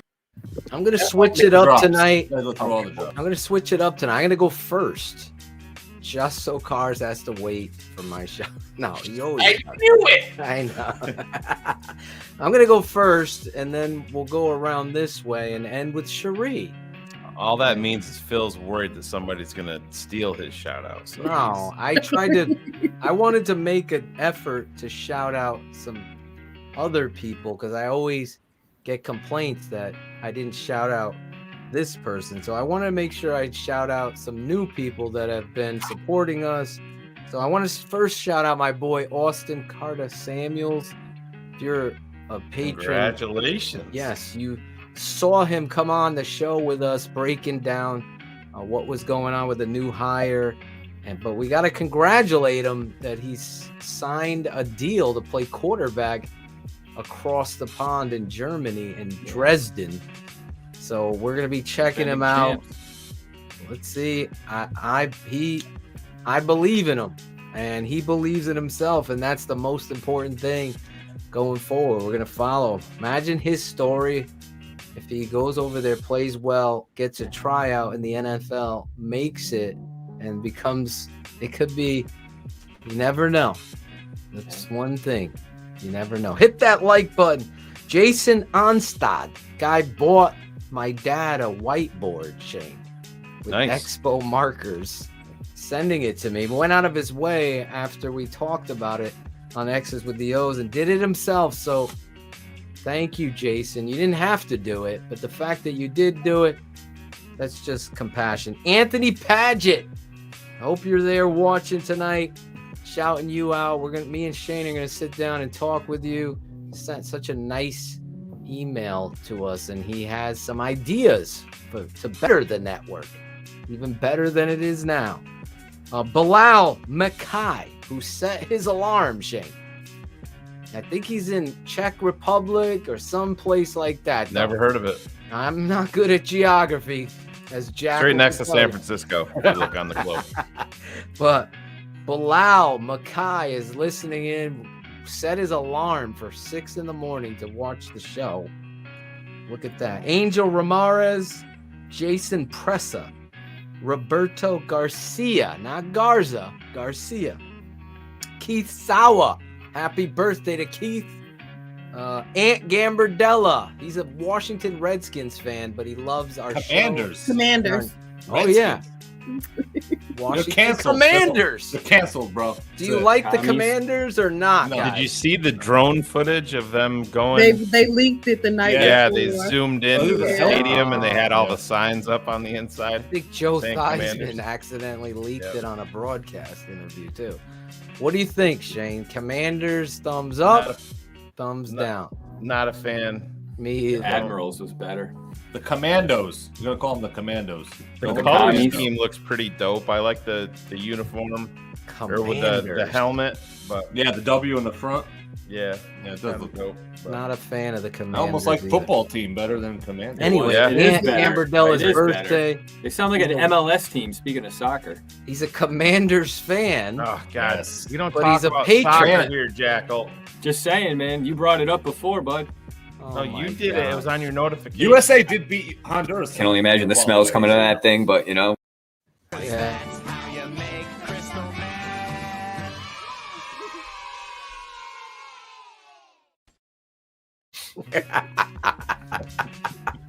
It was 100 degrees. Remain in that Moore, my boy Chris Harold.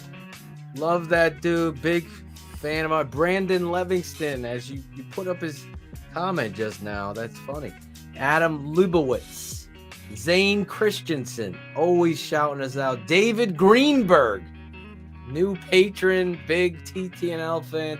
Tony Terry, David Schlicker, I think I'm saying it. Keith Luckett, Robert Archiola, David Seshao.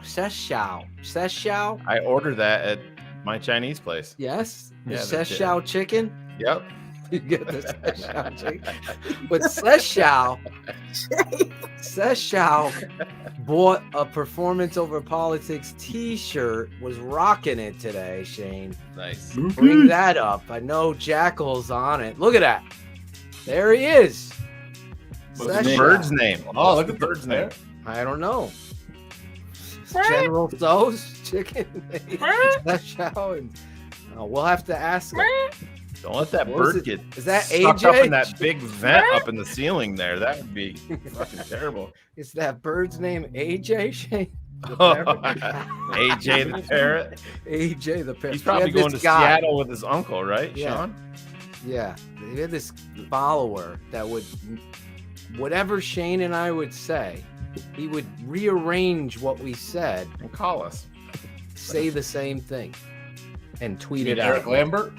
Oh my God, no, he's worse because he just taking what we said. Anyway, Jerome Ransom, Cody Hahn, Corey Kennedy, Chris Price, Paul Attic. What goes on in his attic? I don't know. Tim Markovitz, Sal Hermani, Ninos Adams, Luigi Zaccarelli, Claudio, Luigi. the Paisan. He's a Paisan. Vito Faiello. Maron. Vito, I hope everything's going good with your dad. Toby Hill. Tell Carrie Paul where he Fajes. gets swag, Phil. What's that? Tell Paul where he gets Once in a swag. Paul, Look I at just that. shouted you out, Paul. Look at this in the attic. You don't get the swag in the attic. You put it on TTNLswag.com. Head over there. Get yourself a hoodie like this. Maybe a performance over politics. Stats are for losers. Look at Cherie. She's rocking. Look at Carr's hat. Jackal simply. Get your Mr. Rogers. Simply doesn't fucking do it. He doesn't support this network. No, that's bullshit. Doesn't buy any swag. That's fucking bull fucking shit. We don't have any hoodies in 4T. 4T. Hey man, I'm at 6'7", bro. I got the 6/7, motherfucker. Come on, man. V-neck. Guys, We get him a V-neck. first thing, Shayne. Oh, I love you. Woodruff, Key Guys, who was in the chat tonight, and Ron Burks. I want to thank all you guys. Early Deloach, I see you right there. Still got the BHL discount? Why, yes. Yes, we do. Put in the code BHL20. Get 20% off swag and free shipping. Chris Jackal! Yo. I know you hate on certain people. Hate. Oh, man, I love everybody, man. You know, I love everybody. I'm just full of love. Great job tonight, cutting up a lot of the coaches' stuff for us, getting us ready. Here, you have any shout outs? Shouting everybody out here. You guys putting in that work, putting out some great content here for TTNL and all the Chicago Bears fans out there. And like and subscribe, YouTube channel, Twitter. Follow Shayne out there. I know you aren't a Twitter guy now, Phil, but get over there on Instagram, and follow that gentleman at ottochan.com or whatever it's called. Phil_Otoshin for those of you listening at home. No? And at the end of the day, I like Otto-chan. I like Otto-chan. Yeah. Yes, that was my stage name every game away. Every game. The announcers would butcher my name.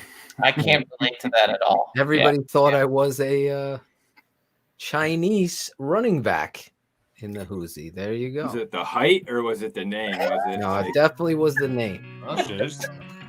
All right, Sorry to nobody cut likes you off, Brad. but I just read this. This is interesting.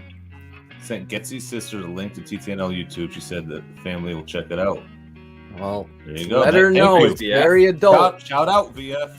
Yeah. Shout out you, VF, and Getsy. We're excited about Getsy. We're going to be breaking down Getsy. Yeah. Obviously, so much to get into.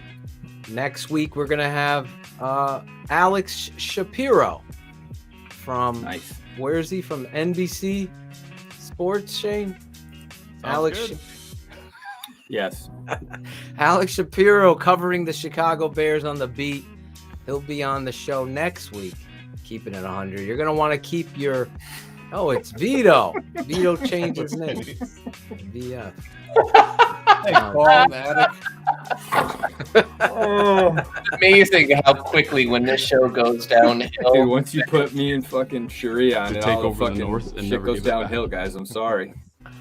This is when we have Breaking news. The Tape Never Lies Network. Breaking news.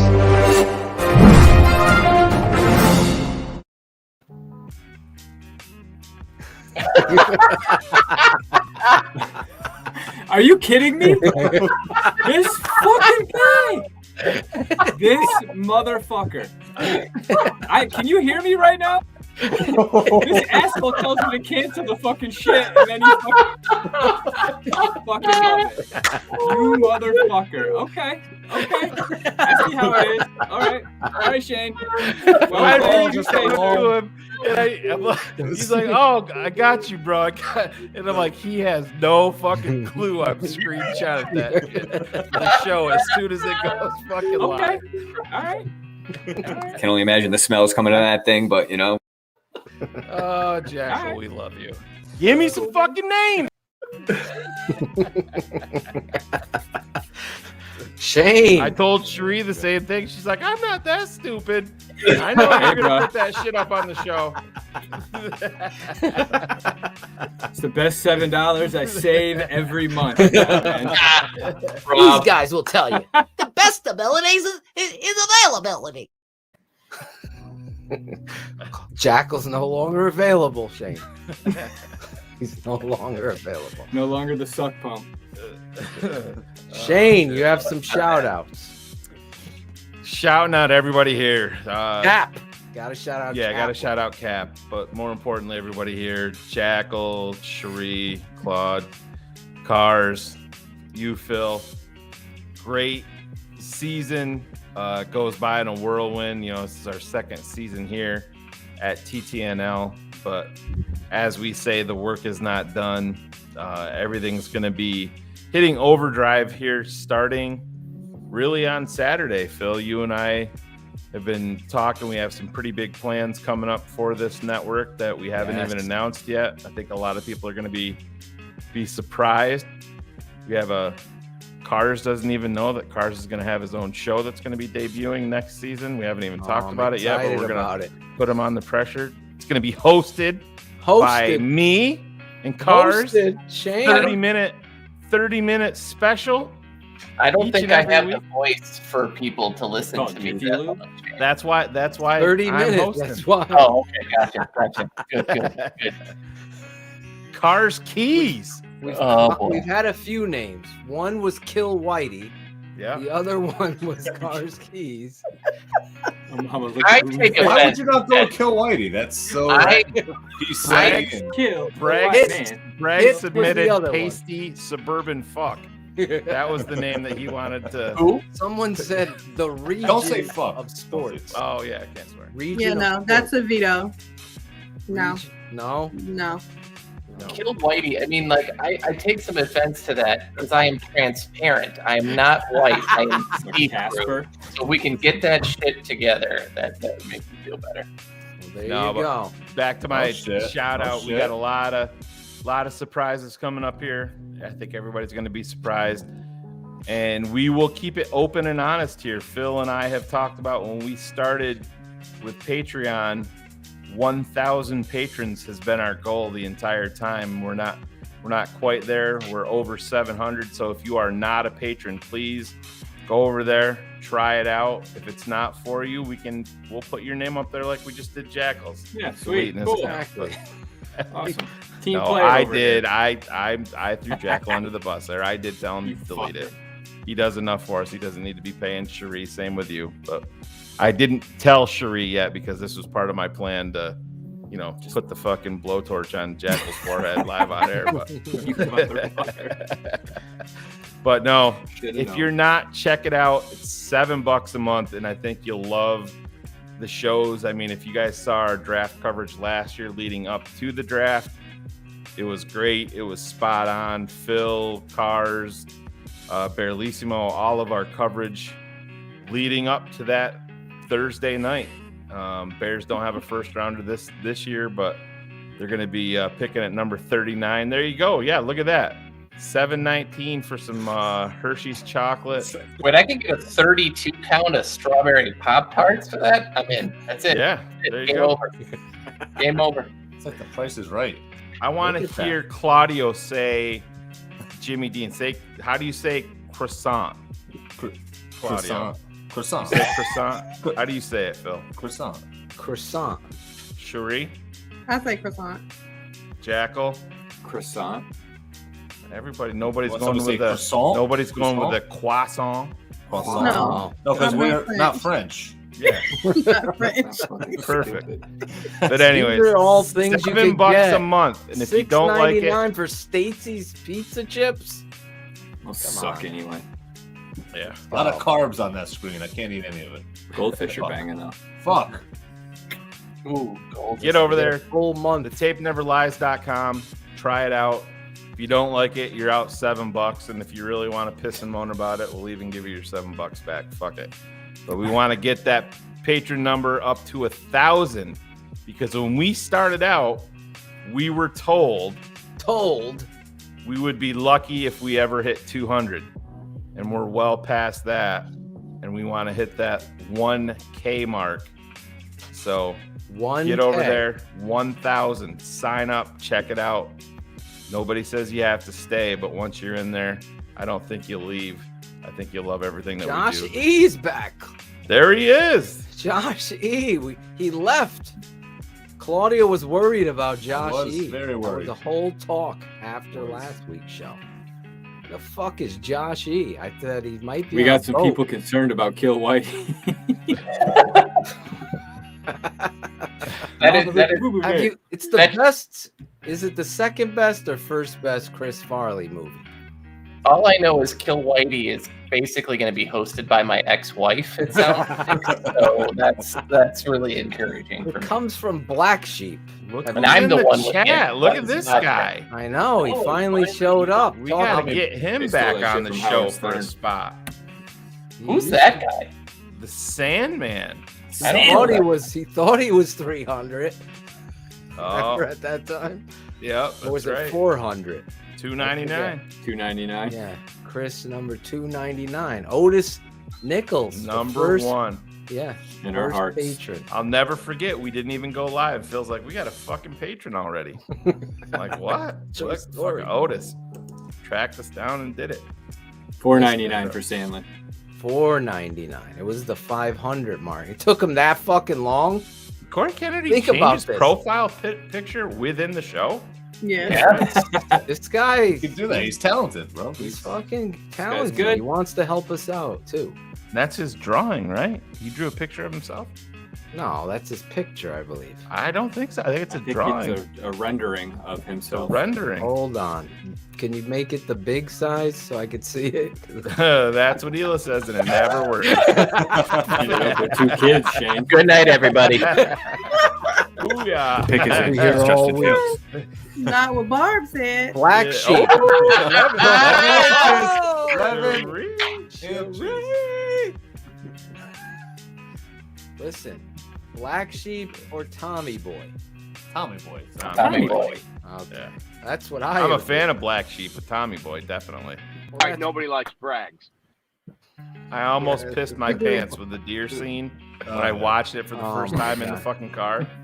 It's the Although- one movie that I could watch over and over and then say, "Oh my God, I forgot about this part," or this, "I didn't notice that."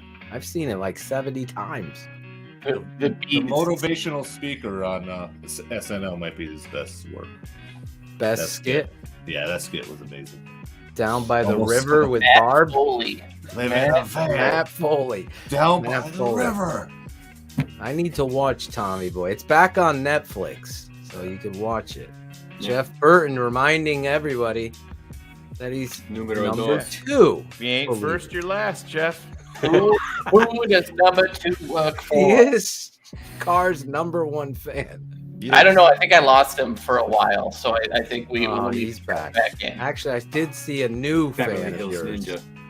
Someone, Wennington, said you're probably the smartest person on the dais. Hey, we'll give it to him. You can take the moniker. Me? Dude, what the fuck? Sorry, Cars. It's okay.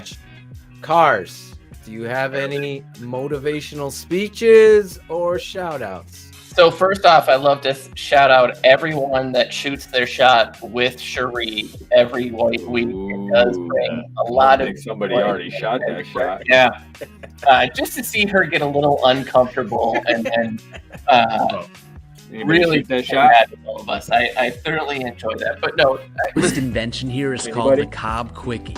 Hand You want to see her get uncomfortable? Hey, oh, oh, baby, oh, bring that fat ass.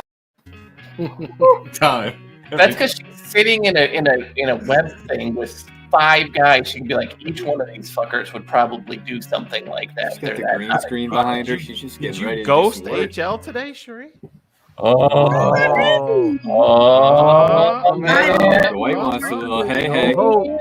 She's a dime. You got another one. See, I'm telling. Look at Time. We scar these comments, guys. You I gotta don't get know in who, line. Dwight or Ryan Pohl. Given the opportunity to do a more expansive search, would you have done it? I was given the opportunity. I found him. That's what we need from Sheree. she's gonna kill me, and it's worth it. But no, look, every week I say it every week, but everybody's interactions across Twitter and everything, it's so much fun, you know, when it goes well. And when we can all band together and hate every person in Chicago media that has been doing nothing but complaining since the hires have been done. So thanks, everybody. Well said. I think Ryan Poles, Luke Getzey, Coach Eberflus need to be finding this show. Because this relationship, in truth, will be truthful in their analysis of you. And right now, I think everybody here stands up for these hires. I believe there is hope. There is the foundation of things that we want to see from a head football coach. And it's okay for you to be that person wanting to see it. Don't be the asshole already deciding what's going to happen. You have no effing clue. None. Especially with the relationship we just divorced. Let's be honest. So, great point, Cars. Great point. We do need a check on the Vikings blogger. Oh my God. Podcast guy. The best part. There is one guy. I think we need a welfare check on that. No, there is one guy, and I wish Shayne, I texted it to you. He literally was like, this is a done deal. Yeah. Harbaugh isn't going anywhere. And 6 minutes later, literally 6 minutes later, he's like, there's no way they offered him the opportunity. They just said, you're not the guy, and walked away. I have enjoyed this so much from a group of fans that wear blonde pigtail wigs. Like, I have enjoyed this. It is everything. I need that Angelo drop where he says, I do this for you. I need that drop. I gotta get that together. But that's exactly right, Cars. You're getting in some ass today. Get in somebody's ass today. That's fun. That's a good job, because next week, Shayne, we'll cut up some of the guys. Hopefully we can get that guy on the show. That would be amazing. What's his name? Gorski. Gorski's already saying, by the way, that O'Connell is a better head coach than Eberflus. Of course he is. Oh my God. Maybe I don't want to bring him on the show. Just clip that for me. You guys remember when we were like 25 and we thought we were better than everybody and nobody could tell us wait, that hasn't changed. Never mind. I'll take that back. Shayne will give you your Patreon number tomorrow if you DM him, or maybe later if he's in a better mood. Yeah, Bob Loblo, you're 593. Look at that happening on the air. Bradley Wendling. Please don't ask me, Bradley. Jesus Christ. Thomas Gorski. Gorski Dvorsky with Jim Harbaugh. Sorry. He's a fucking warlock. Claudio the Barber. Yes. Well, obviously, shout out to all you guys. 11, but we're still here. Go ahead. Shout out to Caden Winslow, whoever he is, and Caden Whitlow for doing shit. He's always hooking everything up with the open and all that shit. But again, pre-show, Eric Alley was in 2 hours before the show even started with 6 other people. I don't know who they are, but you know who you are. So thank you, and everybody else that comes on pre-show and on the show. You guys are awesome. Also, I mean, we've made it when you got Russian bots in your fucking chat. Every fucking 5 minutes, we got to block a Russian bot. So shout out to you guys. Keeping us on our bots. He's shouting out Russian bots. Yeah, they're keeping us on our toes. They're giving us shit to do. And Finally, listen, you're we doing had shit. Viking fans in the chat because their podcasts obviously fucking suck. So they had to come over and hear a real podcast. So Deonta McFadden and Viking from Birth were in our chat almost the whole night. So look at shout that. out to you guys. They're taking notes. Yep. And a couple people, Daily Project First Gen CC said something funny. I forget what it was, but he said something funny. And Mark Alicia. Boom. There you go. Cherie, you're gonna end this off for us the right way, right? Sure, I guess. Get in somebody's ass today. It is a great drop. I'm sorry. All right, nobody likes Braggs. That's the best drop. Of all time. Of all time. All right, nobody Shout out likes to Braggs. Braggs. Fuck it. Fuck that dude. Shout out to Braggs. Shout out to Braggs. Gonna shout you out. He doesn't shout me out anymore, Jackal? Nah, I'm just kidding. Who knows? Gotta ask him. He'll Jackal tell don't you. watch that shit. You gotta ask one of the 6 listeners. I don't know. More people watch One Up, but whatever. Oh, Kelly, what the hell is not saying that? So, sorry.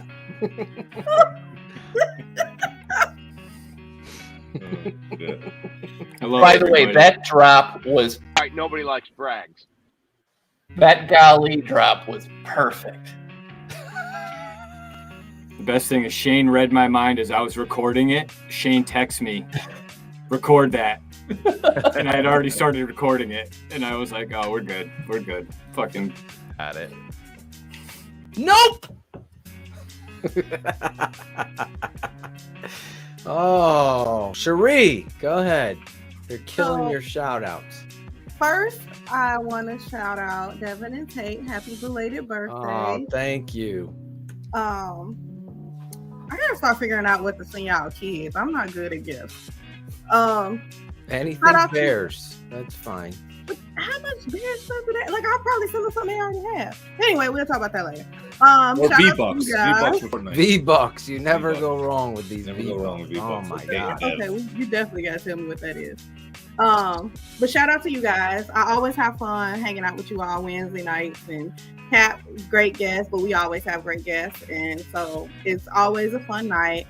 Shout out to the TTNL family, Ron Burks, Logan, Bullet, HL. I did not intentionally ignore you, so shout out to you, Jason, Will, Mookie Hill.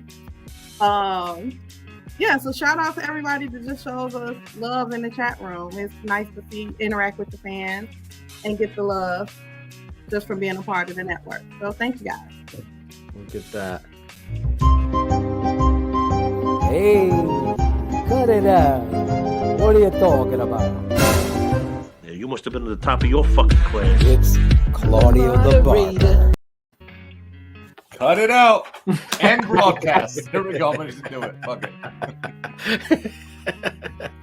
We'll be back next week. Alex Shapiro breaking down the Bears, the new coaching hires. Sign up for Patreon. You're not going to regret it. People aren't going to lie to you in the chat. And just like Shayne showed you, you could buy a freaking cup of coffee at Starbucks. One trip through that drive-through has been 1 month of coverage. It really is worth it. I hope you guys join in. And thank you for all of the new patrons that signed up. We'll be back next week for the cast of Chris Jackal behind the scenes producing, Cherie producing, doing an amazing job. Bradley, 434.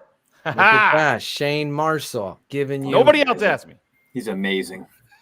Claudio the Barber. He'll be back cutting it out next week. We'll be giving you a little Super Bowl coverage, all that stuff.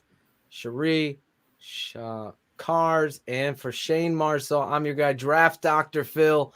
This is the Tape Never Lies Network's Keeping It 100, the best Chicago Bears show on the planet. Get some swag, become a patron, and go Bears. This has been a Shy City Sports presentation and a Tape Never Lies Network production. Keeping it 100. Thanks for tuning in to the Tape Never Lies Network.